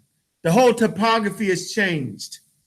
That 145-day trip, the whole topography has changed. Things that were considered medicines are no longer there. You don't understand it. Different foods. I like to give you the example of why was the Europeans, with all their technology shipbuilding, how come they got to North America? They did after 2 years, they was on their last stand. And then you know the Native Americans had to come through. You know what I'm saying? They was eating each other in the winter, starving. And I'm saying, man, they in a Chesapeake Bay. How can you starve on the Chesapeake Bay? Especially back then. You got fish diving on the banks. You got crabs for days, lobsters, crabs, shellfish, bay fish, every lake trout, everything, berries, turkeys. I mean, food for days. How are they starving, y'all? You know how? Because they was not familiar with the environment. The topography was different. The weather hit the harsh winter, going from summer, right, to harsh winters. You know what I'm saying? Like they might have been used to little winters, but not having blazing hot summertime and switch. They was used to none of that, and that wiped them out. If not for the native population that was there, right, they wouldn't have been able to make it. So it's impossible for an African tropical people to take a 45-day trip, end up in America, and get off the ship running. Food supply, get out. You don't even know what trees are used to build your homes. Don't know what food to eat. So, well, how did the Native Americans do it? Well, the Native Americans was able to do it because they didn't come straight over. They walked. And over time, as they migrated, migrate. Like you don't walk straight through. I know y'all think they walk straight through. No, migrations, weather change, food supply leave. You got herbivores. You got the vegetation leave, and the animals that eat the vegetation follow vegetation, right? And the animals that eat the vegetation. You know what I'm saying? They leave, they follow the animals that's following the vegetation, right? And the omnivores, which is humans, follow the animals, which are carnivores. They follow the carnivores because the carnivores eat the herbivores, and the herbivores eat the grasses. And they follow these things over time, ending up in different topographies, different environments, over hundreds of thousands of years. The oldest finds we have in North America goes back to about maybe 20,000 as of 2018. So they took their time and migrated. And as they migrated, taking their time to different environments, they start to learn different foods. So by the time they get to the Bering Strait area, by the time they take their boats and start to go down the kind of boat down the coast, you know what I'm saying? You know what I mean? They used to that environment. They used to the food. You just don't pop up. And for the life of me, these arguments could be over with if people just were scientific literate. The Egyptian arguments could be over if people learned the meta nature. It wouldn't even be that. So that's why I have fun. I don't know. That's a point that I champion behind. You know, my whole stance, and I'm unapologetic about this, and I said it on our show previous tonight, is that in order to see, my goal is to raise an army of scribes and people proficient and competent in the language, because it's only by way of the language that people will have access to the genius reality of the Nile Valley and the people. That's it. And so because people did not do that, there's a lot of mistakes and handicap that our esteemed scholars, whether they're still alive or have transitioned and become ancestors now, that they are open themselves up to have a few mistakes. And so we have to re-examine and reevaluate it as we gain our knowledge today. And so that's what we do. And I know, like, for example, in Smash's book, Handbook to the Conscious Community, he readdresses some issues in there, along with addressing the hot topic at that time about homosexuality and Kemet and stuff. Asar's books are reaped with the reexamination of different things. And so this is the trend that we're going to have to set, and we're already set and do. And matter of fact, these scholars even ask us to do it. I know Sheikh Anta Diop, he has a in one of his videos, Asar quotes him saying, he's telling people, look, don't take what I'm saying as if it's the end of the end all be all. Like, check behind me, correct me, and take my work and go forward. That's the gist of what he's saying. And a lot of scholars will say that. So when we come along and do that, people can't get mad. Don't get mad. Relax. You know, we're not disrespecting the elders. We're not disrespecting African spirituality by being scientific about it, because, when you find out, even the Africans you're talking about were very scientific. And so it's just our perception of different things. And so we have to correct that. And we spend a lot of time doing it, and we just got to continue to do it in a more organized way. You want to add something, Smash?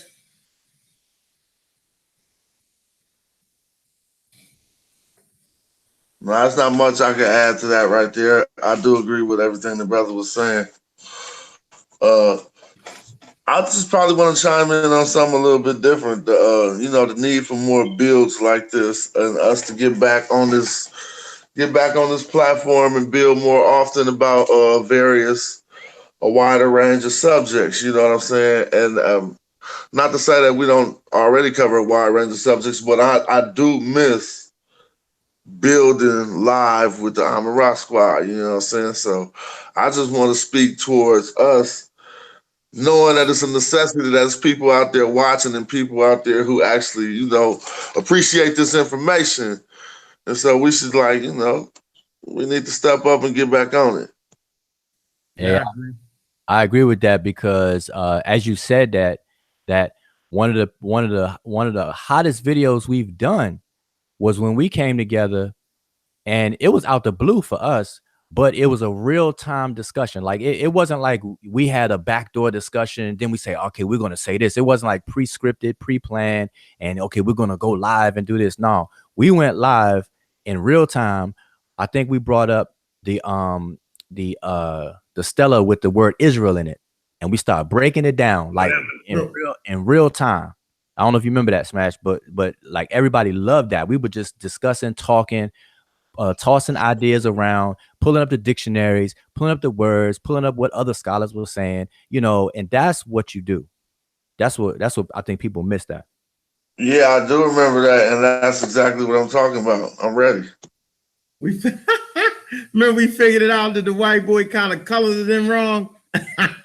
Yeah, exactly. You can see we found some all type of flaws and everything. It was, but I see the sister send a message trying to get in. I can't share the link. Mine's is blacked out at the top. I don't know what's happening.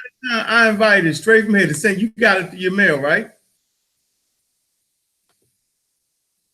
That's how you got it, right, Smash? Oh yeah, I got it through my email. Right, and I'm inviting it through the email. I don't understand how they. This is probably what's happening. You got to have your Hangouts app open, Naya, because what's gonna happen is if you don't have it open on your phone or whatever, it's gonna ring to you, and you won't be able to see it ring or whatever. Or you might have your Google Hangouts notifications off. She has a straight. Oh, she said it's not ringing or something. Oh man. I know she's not blocked over here. That's crazy. You going to the, you know how sometimes they go to the visible pages to do you like that, remember? Remember that, Smash? Yes, sir. You said no, just when you sent the link at first, I couldn't get in. It was just taking me back to Google Hangouts. Oh, well, how it work? How you get it? For some reason, you won't be sending the right link. You be sending the link that take me to want to download the app. Man, I see you do the thing. What happens is when you copy and paste it, after you paste it, sometimes the URL is truncated. You got to get the whole URL. Yeah, I did. Matter of fact, I did. Watch this. Let me do this. I sent it directly from the copy. I sent it to her directly from the from the Hangout itself. I'm gonna do this again. Oh, she said she just check it out. She got early morning. So yeah, but yeah, Smash. So we got to get back into that, man. I think we all missed that, and plus that's fun. See, that's that keeps things.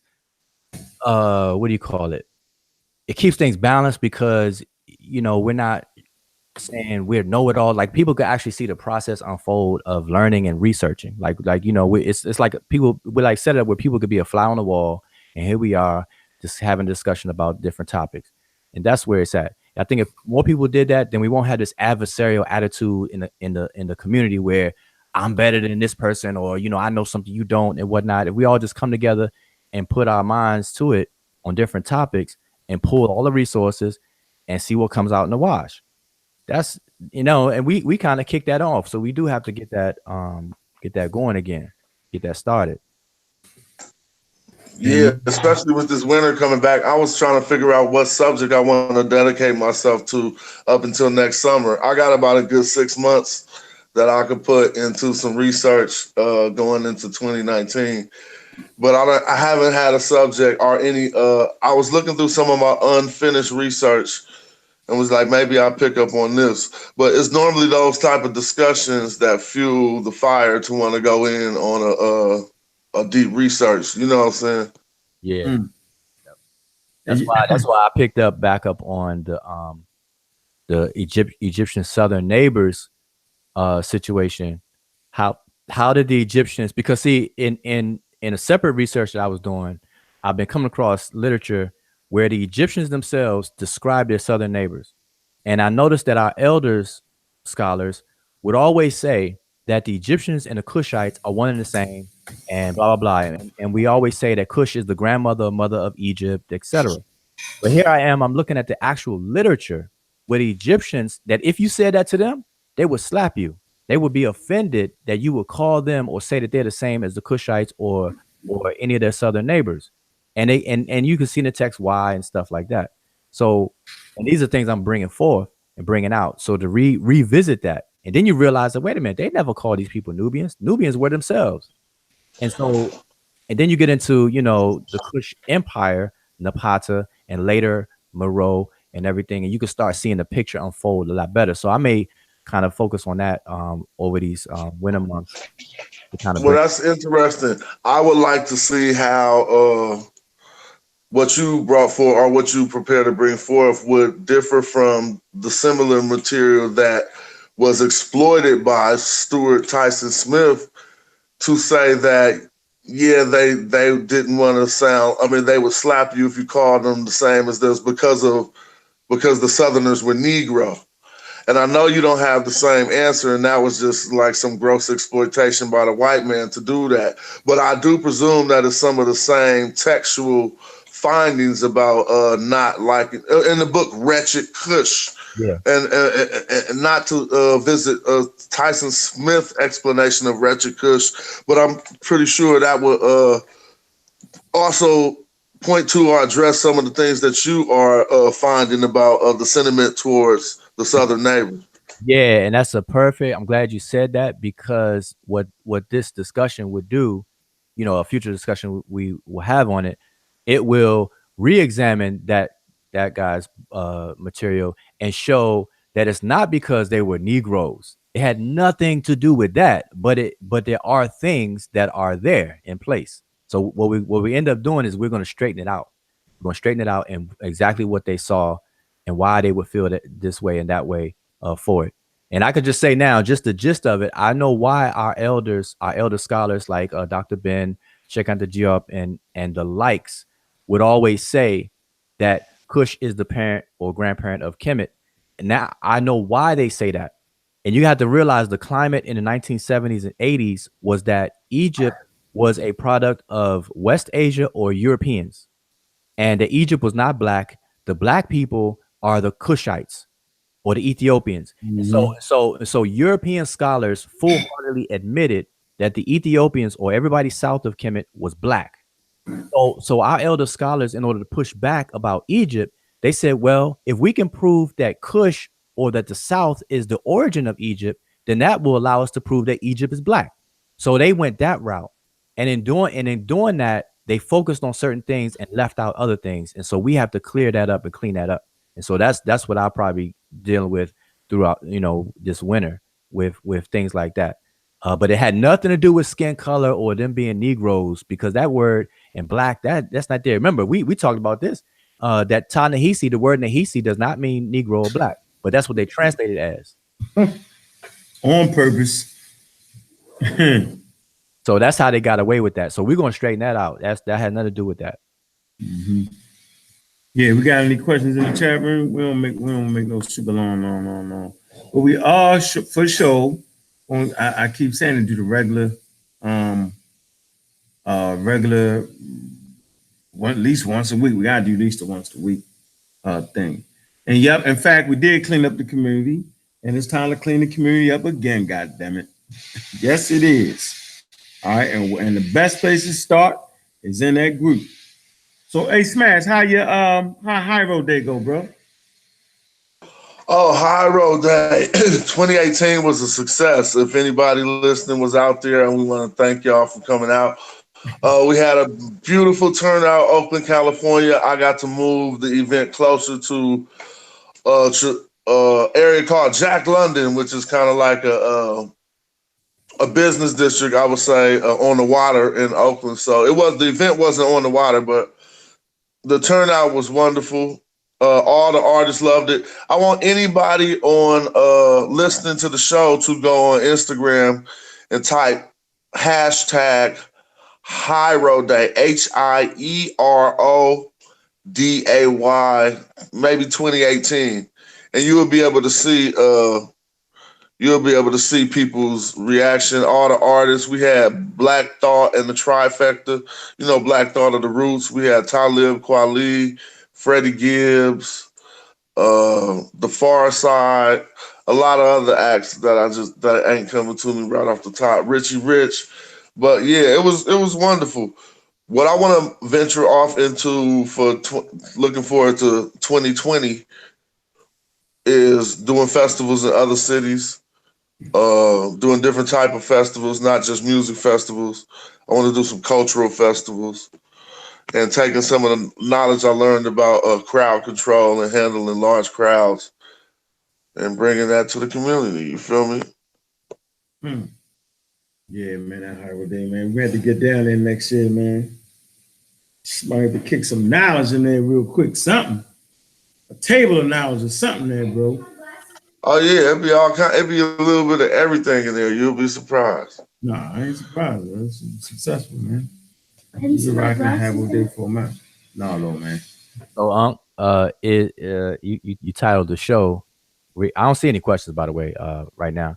But you titled the show "Reincarnation Fact or Fiction." So, what's your answer? One, reincarnation is a cultural practice. Two, it's not scientific, and it don't have to be, but it's just not scientific, no matter what they say. So, a person practicing a religion would not call it fiction, right? Just like Jesus come back to life is not fiction to them. It's not. Okay. A person with a scientific mind would say, if you try to make that a fact, reincarnation, right, we would call that pseudo.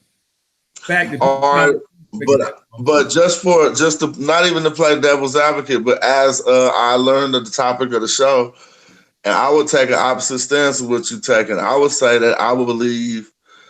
And I mean, you know, you already got me because I said believe, but I would say I believe that reincarnation is a thing. I would just say that I believe is a thing, and let me explain why. Because it ain't got to be explained like it's explained in Christianity. What we're dealing with is the consciousness inside of a corporal body. And then that consciousness leaves when that body expired. What you telling me is that consciousness can't return to another body almost just as intact as it was when it was in the first body. Some people call it a spirit. And then we start talking, you know, we take it into the religious terms, but not in the religious terms, in the scientific terms. The consciousness that fuels our thoughts can exit your body upon your expiration into the cosmos and enter into another vessel intact in that same way. Science would tell us so, because it's just energy, and you think you got multiple combinations, right? What you say? I didn't say nothing. Somebody must have, that wasn't me. Oh, we finally got you in. How you doing now? Nah, you gotta mute your mic. Oh yeah, you gotta mute that mic. Okay, go ahead, Smash. Oh, so think about what I'm saying. Let's just do it mathematically, right? Go ahead. It's like billions of people on the earth, however many billion on the earth, right? We know we got that one equation. 7 billion. So, 7 billion. Now, we're just talking about the living people. Would you attribute that to being 7 billion different consciousness? Or no, a lot of those people overlaps and got the same type of view? Let's define what consciousness is first. Okay, that's a good one. All right, well, I don't want to be the one to define exactly what consciousness is, but I'm going to give you what I'm going to say what we're talking about. Okay. We are talking about, I mean, and just in my terms, we are talking about the underlying, you know what I'm saying, what fuels your thoughts, not even your thoughts, or what fuels your actions, or what fuels, I mean, I'm talking about the underlying essence to the neurons firing and coming up with a thought. You know what I'm saying? Consciousness. And I don't know if that's how any other person describes it, but that's just what how I would describe it right now. How about you, Ujahu, or So let me say this. So how would, if consciousness can leave one mind and go into another, how does it make a determination? Do it go into a squirrel's mind? Right? Did you humans got a conscious blocker to stop them? Like what develops consciousness? And I would say it's the development of the frontal lobe that actually develops consciousness. So you need a brain. right? Yeah, that's a good point. I think the human brain is one of the most. I mean, I ain't gonna take nothing away from other animals, but the way that the evidence provided on the earth by what we've built and how we communicate and all the things we are able to do with our brain, I would say that we might have one of the most. You know, they got dolphins, all this stuff, but we might have one of the most advanced brains. That should suffice to say that if consciousness had to, all right, just take it. I mean, I smoke. We got THC. Look, check this out. We got THC receptors in our brain. Okay. That means that the chemical that is excreted from the plant, it was made to be received. Now I'm saying it could be like that for consciousness too. We could have consciousness receptors in the human brain that aren't in the squirrel brain or aren't in the other brain. I don't even know if a squirrel has THC receptors. Mm-hmm. Yeah, I didn't know that. I ain't heard about the THC. Go ahead, Wuda. Yeah, I want to say, first of all, you brought this up in the group, in the Amara Squad group, and you basically kind of kicked this whole conversation off. You stirred the pot, which is good. And that's what we do, you know. So it's good. So what I did in the group as well, I wanted to kind of slow it down and lighten the load up a little bit. And so what I said was, if everything is everything, and that's what the consensus is in Africa, everything is everything. A lot of people will agree with that. Everything is everything. There's nothing beyond the natural. There's no such thing as really supernatural because nothing's beyond that. It's an infinity. If that's the case, then everything is a reincarnation because everything is everything. So when what we perceive as new things coming about is really a change of a previous thing because it all comes out of this same substance, same soup. Now, if we want to be very, very strict and use the word reincarnation for what it means as to be flesh again, and then incarnate, carnal, which is the flesh, the flesh of the body. So it's like to take on a body again, be made flesh again. And we could define flesh. Flesh doesn't necessarily mean human flesh all the time. It means to materialize, to quantize, what Asar brought up earlier. And what I said earlier applies to this conversation is that when things come into existence, what is really going on is that you are identifying something from everything else. And in order to do that, you have to set up a barrier around that thing and to make it different from everything else. Otherwise, without that barrier, it would just appear as everything. And how we do that is with the name. When we name something, we give it a definition. Without a definition, a thing doesn't exist. Everything that exists has an innate definition, or else it wouldn't exist. So reincarnation is to redefine something as well. So what people are thinking, like, okay, this consciousness leaving and coming back, that's what the Raun Neu Peret Imheru is explaining. That's why you have the word Peret Imheru, to exit, to come forth, to move somewhere. That's describing movement into consciousness, Heru, consciousness. So these people had a description of these things, but they all don't match. And so we have to be careful of how we're defining reincarnation. Like Smash, you said, you start off perfect. You said it's reincarnation, but not how a Christian would describe it or whatever. And so that's really, really critical and important to this kind of discussion, is how we defining these terms and what goes along with that. So that's why I asked you that, Unc. So because you titled the show Reincarnation Fact or Fiction. But if you don't define reincarnation, man, it's gonna be all over the place. Woo-wee. Well, you had Sister Naya. How you doing? I'm Ross Squad, our voice of fire. What's good? Hey, brother brother Smash, Ujawu. Y'all sounding real pseudo on here right now. All right. Well, look, I'm gonna share some more stuff I learned since our last bills that's gonna have you questioning me. But let's build. We're gonna have to push that consciousness thing. I gotta see that cannabinoid receptor. I need to see if it's gonna spark my consciousness. All right. Well, let me break something down with y'all. Y'all heard of the double slit, since y'all big on science. Y'all heard of the double slit test, right? Yeah. Break it down.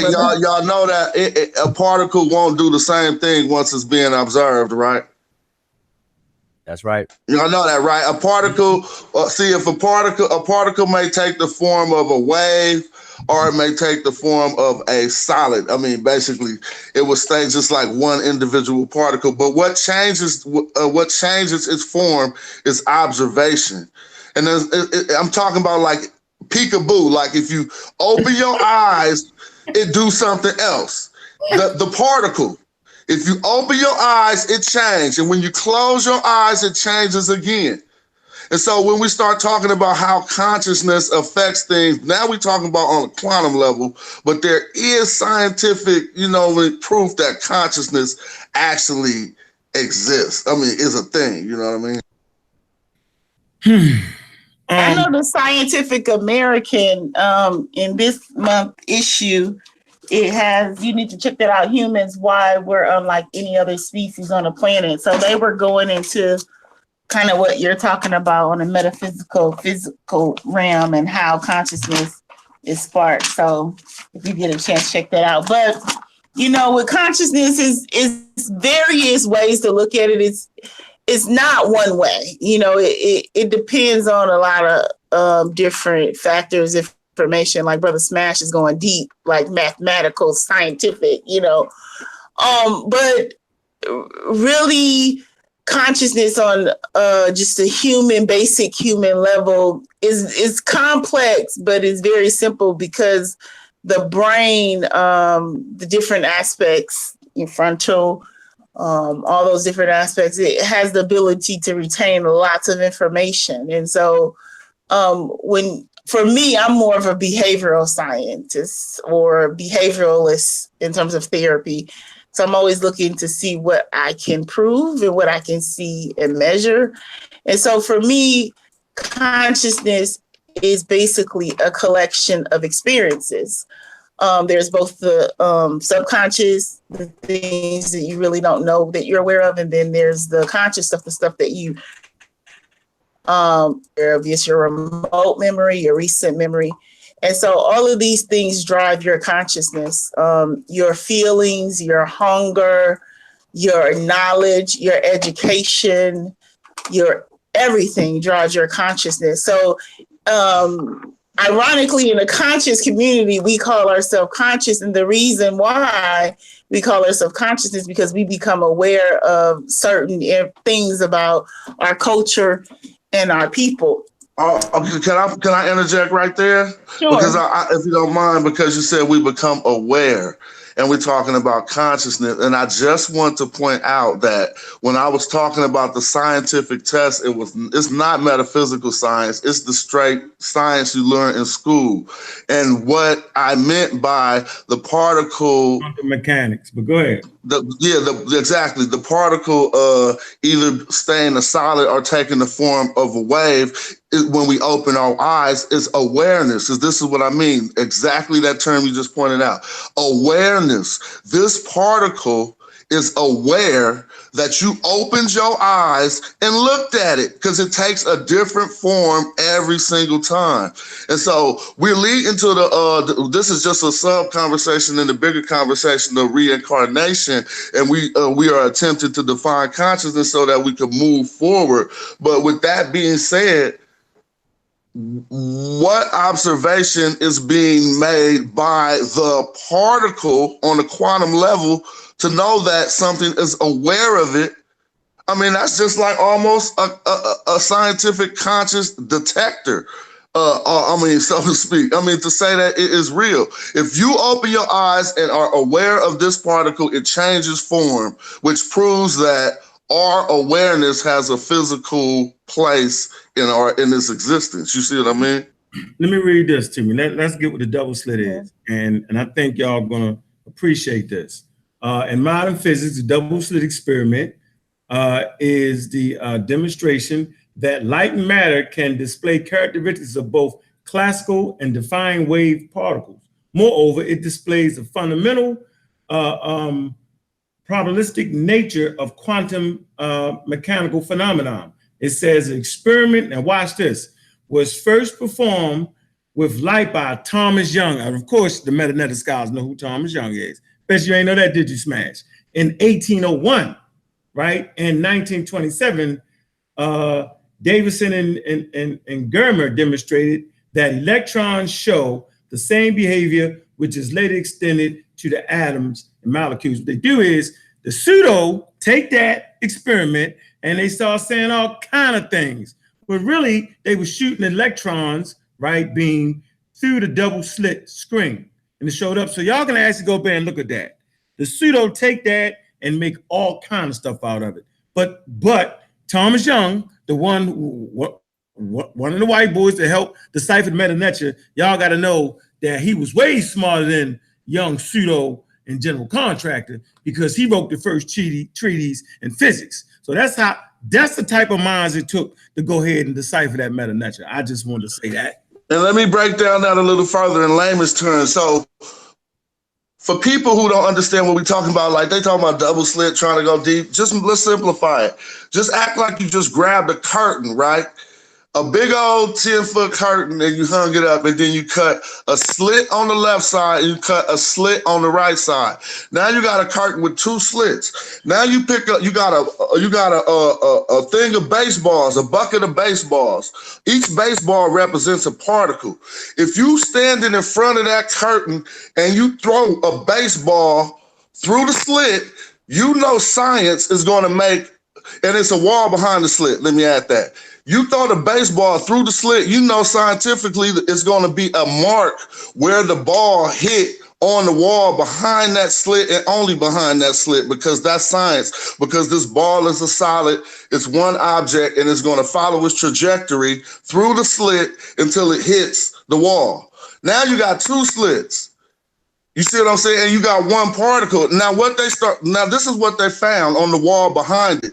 There's a pattern called an interference pattern. See, you get 2 patterns. You get the pattern I was just talking about. When it's a solid particle, it's going to hit like a dot on the back of the wall. But when it turns into a wave, it collapses the particle function, turns into a wave. And then imagine an ocean when you start a wave. If you just splash on the water, the waves go out in unison, right? But if you splash with both your hands, you start 2 waves that eventually touch each other, and then they disperse the waves. Well, in science, that's called an interference pattern. The pattern that is left when 2 waves touch each other and interfere and start to disperse is called an interference pattern. So we're still talking about this curtain that you hung up on the wall and you throwing balls through it and you know they landed on the back. But when you close your eyes and throw a ball through the curtain, now you're not getting these single marks on the back of the wall. You're getting interference patterns on the back of the wall, like splatters of water all over the place. And furthermore, when you keep throwing the balls individually, it's crazy because it starts to get into like this random probability. But not to go too far, I just wanted to kind of explain how that was functioning. And I know we're going to stay on this without getting back on the reincarnation. Let me segue over into... Yeah, so how is you putting that together with the reincarnation, though, and the concept? That's what I was trying to segue over, is because the whole point is this. Mm-hmm. The particle collapses function into a wave upon our observation, upon becoming aware that we are looking at it. And that's just a fact. It changes, and they can't understand. That's why when you was reading that first sentence, they was talking about a mysterious scientific phenomenon or whatever they were saying. This is what they talking about, how upon us opening our eyes, and then they tried to trick it with all kind of different methods. They said, okay, we can't use our eyes. Let's use mirrors. Let's use a tape recorder. And they did all of these things, and it gets more mysterious, but we'll talk about that on a different show. What I wanted to manifest is that consciousness is almost proven scientifically, that awareness has a physical effect on the particles that make up our body. I just wanted that to be known before we start talking about how consciousness can leave one body and go into the next. So then if we agree to that, then stop talking shit about white people. Because y'all had to reincarnate, right? If we all come from the same human source, then the consciousness don't just go to black people. It goes to Well, white we also talked about receptors and shit, right? And we also noticed that the nature of man that you just observe without even this conversation, you always ask your question, how could they be like that? Maybe some people can't pick it up, you know what I'm saying? And maybe some people are I'm just saying, but I don't look at this, let me say something, I'm not looking at this religiously. I've been on a whole nother theory that I've been studying, and it rings more true to what I see as real. A lot of our religious people are creationists. And I know a lot of the Amara Squad family, we teach evolution, but it might sound strange and weird, but I've been on that simulation theory lately. It rings a lot truer to, you know what I'm saying, some of the mystery that life provides. A lot of the unanswered questions are answered in that theory. But not to go off on a tangent, I still want to say that my standpoint on reincarnation being that I think that these energies can use the same containers throughout time. Okay. You want to add something to that, Wujao, Onaya? Onaya didn't even finish the makeup point about the reincarnation, did you? No, I was on consciousness. I was just trying to build the case. Yeah, I think that, you know, in terms of consciousness and on that level, I think that there's enough opportunity for us to explore a little more and get on that level. I know from the perspective that I use, which I think that whatever perspective that you use and whatever information you study and, you know, you're confident in it, move forward. Because like I said before, like there's so many different perspectives on consciousness. I tend to use more behavioral specific stuff and cultural specific thing. For me, our consciousness is highly, highly, highly influenced by cultural practices and norms.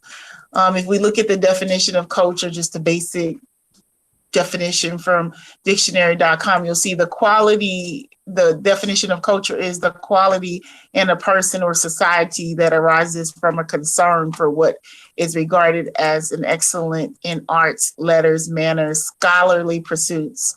That which is excellent in arts and manners, particular from a stage of civilization. Some other definition is development or improvement of the mind by education or training, the behaviors and beliefs, characteristics of a particular social, ethnic, or age group. So number 5, the last one, the behaviors and beliefs, characteristics, or particular social, ethnic, or age group. So the idea of reincarnation is a belief system, and that belief system is strongly rooted in Hindu culture. We can look at African culture, like Wujawu said, everything is everything, and say, you know, reincarnation exists. We can look at the Yoruba culture and see elements and concepts of reincarnation. We can look at many different cultures around the world, and we can see different concepts of reincarnation. But the bottom line and the reason why we're here today is because reincarnation, how we view it in this culture, which is basically coming back and taking a different form, whether it be an ant or animal, a donkey, whatever you're going to come back in, is really deep in Hindu culture. Unless you have studied Hindu culture, it may sound crazy to you. And but we have to, as African people, stop just labeling things as African just because we see interjections or different concepts in African culture. So why we're here today is because Unc made that point. He was talking about Hindu culture, and somehow the whole entire conversation got hijacked by people who haven't studied any culture and insist that reincarnation is African culture. Now, when you look at culture in general, you just can't look at one aspect. You have to look at the psychology of the people. You have to look at how they viewed the natural world, the oncology, what's the other one, oxymologies, all imologies, and see how they generally approach things and belief systems. When you look at ancient African culture in its prime, pre-colonial times, you do see concepts of reincarnation, but like Ujawu has said, like Harold has said, like a lot of people have said, is that for the most part, they was trying to stop it. They didn't look at it as something that was to be worked towards, like Hindu culture. So like one of the things that we have to do as African people, especially online, because it's just getting so bad, is that we have to stop, think, and plan. So if we're talking about Hindu culture, let's try to review what Hindu culture is and evaluate that. And then we can compare and contrast that to African culture. Like we are so insistent on getting validation from others that we just continue to put the African label on every and anything, which worked well when, in the early 1960s and the 70s, when Chancellor Williams, John D. Jackson, Dr. Ben, a lot of the other scholars were working to challenge the academic institutions who were trying to whitewash history. But right now we're in a different phase, so it calls for a different instrument. Like we just can't put a label of African on everything. We have to be able to demonstrate that. Point in case with the people around calling themselves natives and indigenous to Americans. They are insistent on being Native American, but none of them can demonstrate that they're Native Americans. So I think for me, reincarnation is found in Africa. It may be rooted in some belief systems in Africa, but Christianity is also found in Africa. Islam is also found in Africa. There's a lot of different cultures that are found in Africa. So just because you see it there doesn't mean that it is African. And also just because it is African doesn't mean that we want to necessarily take it and then apply it to our current situation. Because guess what? Does reincarnation work for us right today? How is that going to help me pay my bills? Like, is it going to help me just dip out and get out of this debt that I'm in and not pay my student loans back? I mean, if it ain't helping me here and now, why do I give a damn? So it's just like, I said all that to say, I don't know if I'm rambling or not. I'm sorry. I'm a little irritable. Can you talk about how everything is brought in? I'm sorry. Yes. You talk about, we kind of talked about the cultural practices that are actually brought into Africa that you seemingly think they were somehow part of the ancient culture, but it's not. But that's unfair, though. I'm not trying to do that, but let me just say what I'm thinking. And I'm gonna get you on the double split, though. I'm gonna get you on that. All right, nah, you're gonna be like, this boy sharp. Hey, check this out. On this one. keep reading, but listen to what I'm trying to say. Great. The conversation is reincarnation, fact or fiction. Right. Not reincarnation, African or Hindu. Right. So whether it was Hindu or not, it could still be a fact. Yeah, you can't quantify that or measure that. That's the point. And so the best thing is to put it with so if we talk about like DNA, right? We understand that DNA is the essence of human beings. So everything comes from the DNA, the way your heart beat, your skin color, different alleles and all that. Everything that you have comes from your DNA being passed on. It's passed on, through childbirth. So if you don't have children, then your DNA does not pass on. And that's how evolution occurs, is by DNA being passed on and certain mutations, that make it survive and make the living organism survive to the age of reproduction. That's science. Now, as far as reincarnation, it's still part of the belief system. And I don't think the two split experiment actually doesn't have anything to do with consciousness. That's somebody putting that with that, though, Smash. I'm trying to tell you, it really do.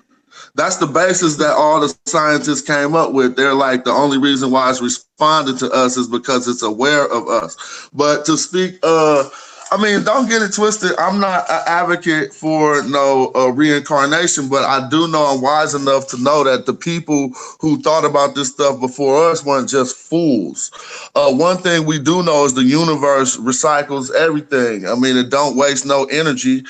And if we are the only things that can receive human consciousness, then it got to be recycled over and over again. Now, let's just look at in layman's terms, not in the deep terms of what reincarnation is. But what would it take in American media to start claiming a human is a reincarnation of another?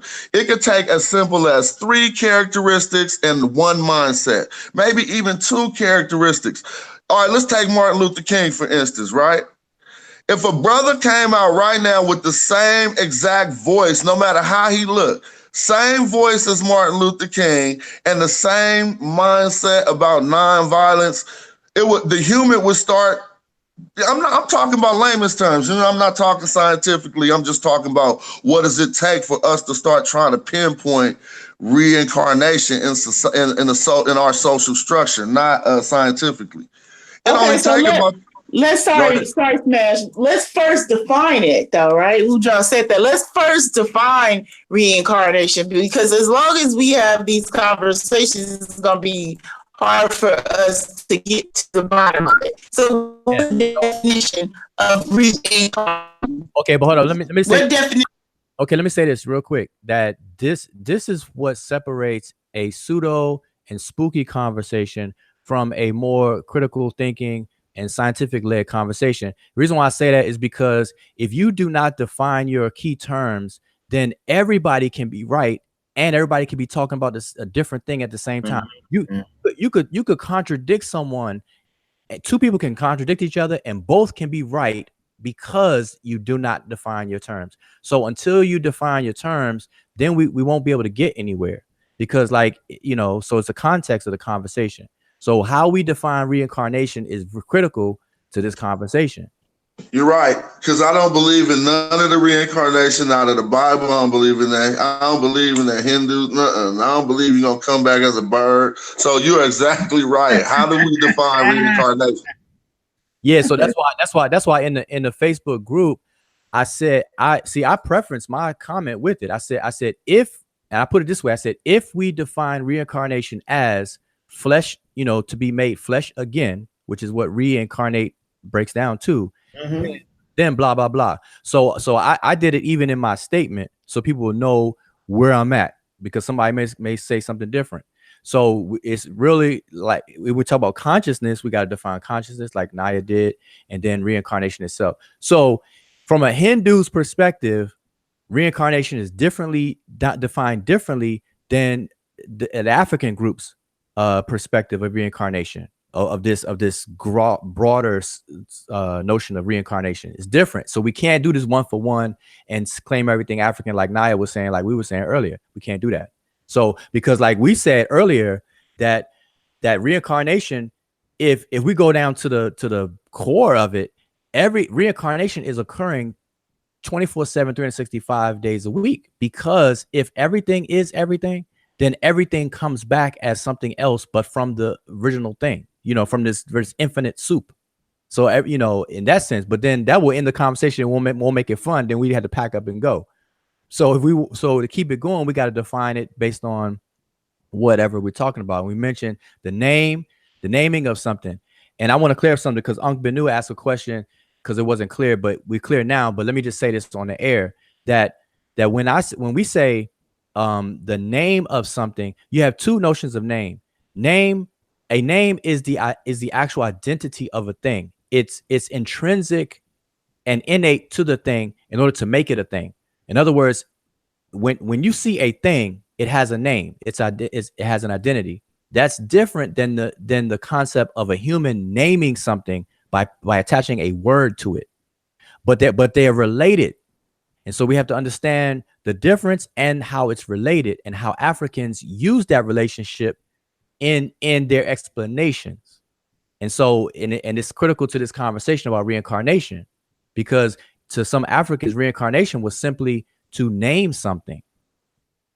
And that's what we said, the descendancy, to name something that was previously characterized or known. That's where you get the re in front of it. So anyway, that's it. Mm.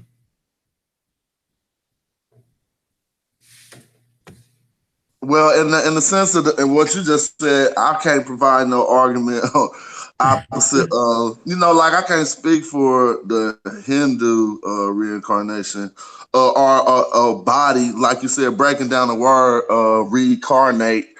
Nah, I don't really think it's nothing to that. But again, we also know it is. I ain't trying to just talk in circles, but we even know our own, the physical body that our consciousness remains in while we're alive regenerates. Like this ain't the same body you had a year ago. All the cells are different. The atoms are different. They regenerated. And so, but you're still in the, I know I'm not going off on a tangent, but yeah, you know what I'm saying? It's a lot to be said. But and to speak to that and what Unc you said about DNA, we got to remember that DNA is not passed down in this fixed package. DNA Nope. it's a phenomenon called recombination that gets passed down. So, oh my goodness, great kill him. So what is actually passed down? Really not you. Passed down. So if we want to talk about biological terms, the DNA is not even passed down. So what the child becomes is a recombined combination of probabilities of the different DNA from the parents.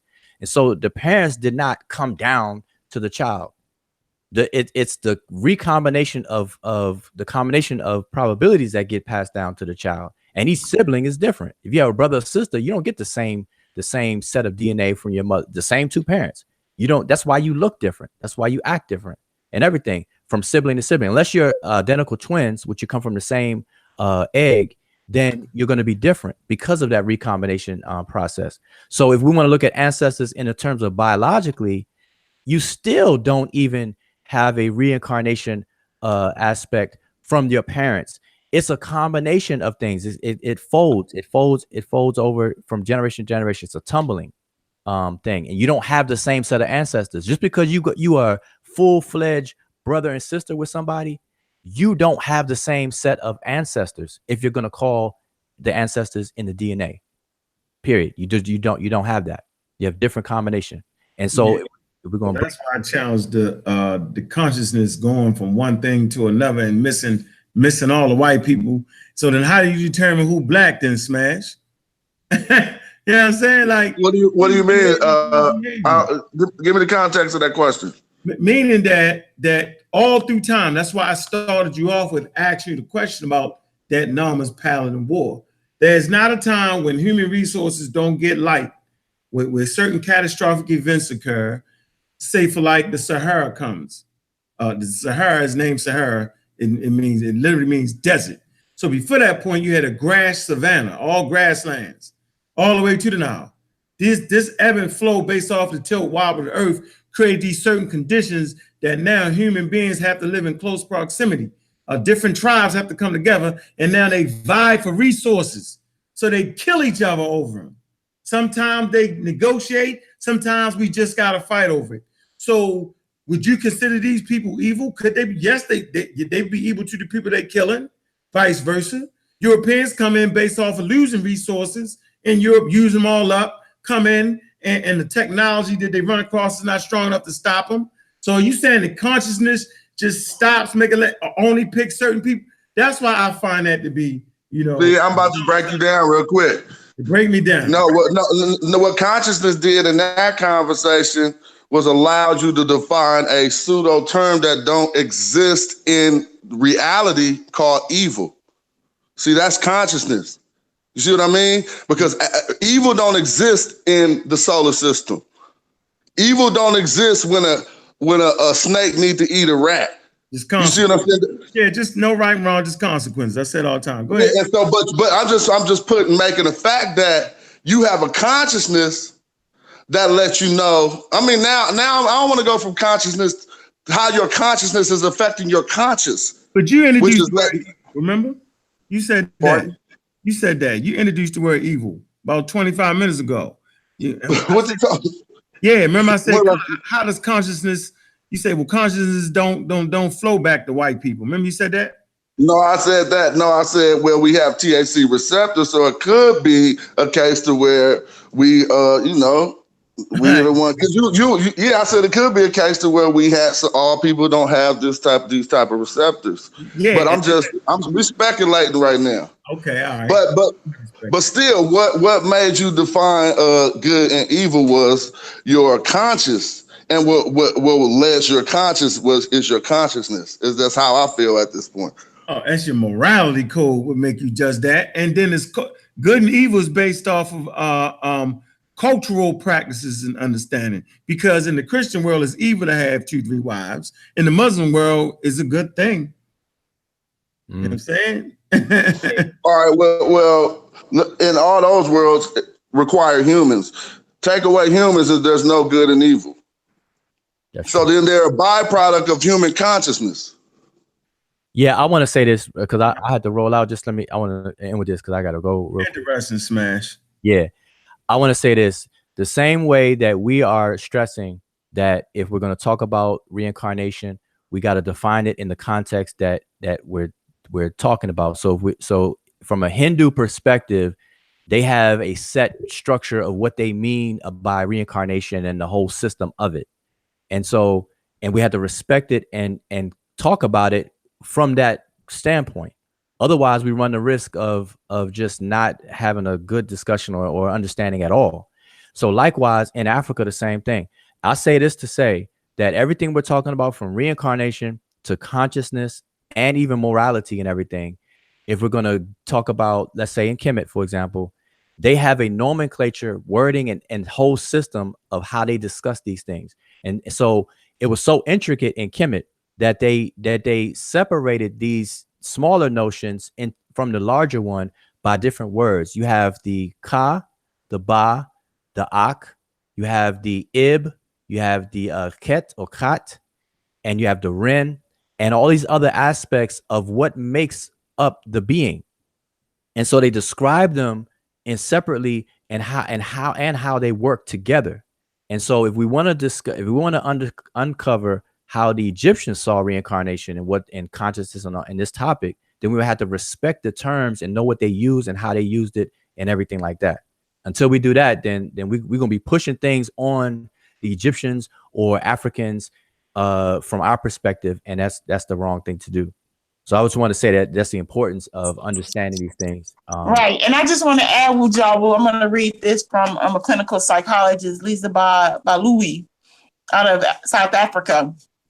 He wrote that the African worldview refers to the way in which Africans perceive their world, which in turn influences their ways of knowing and doing. There is no such thing as a value-free cultural system.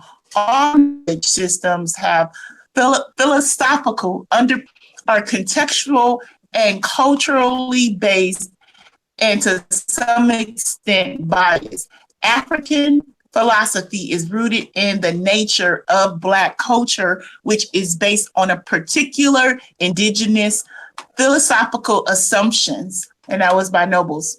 Worldviews and cultural systems are by their very nature biased towards other cultural value systems. So that goes back to what you said about not following the rules, not respecting other cultures, not studying other cultures, not defining what people mean by the terms that they're using. A worldview is the embodiment of a people's cultural beginningness and identity.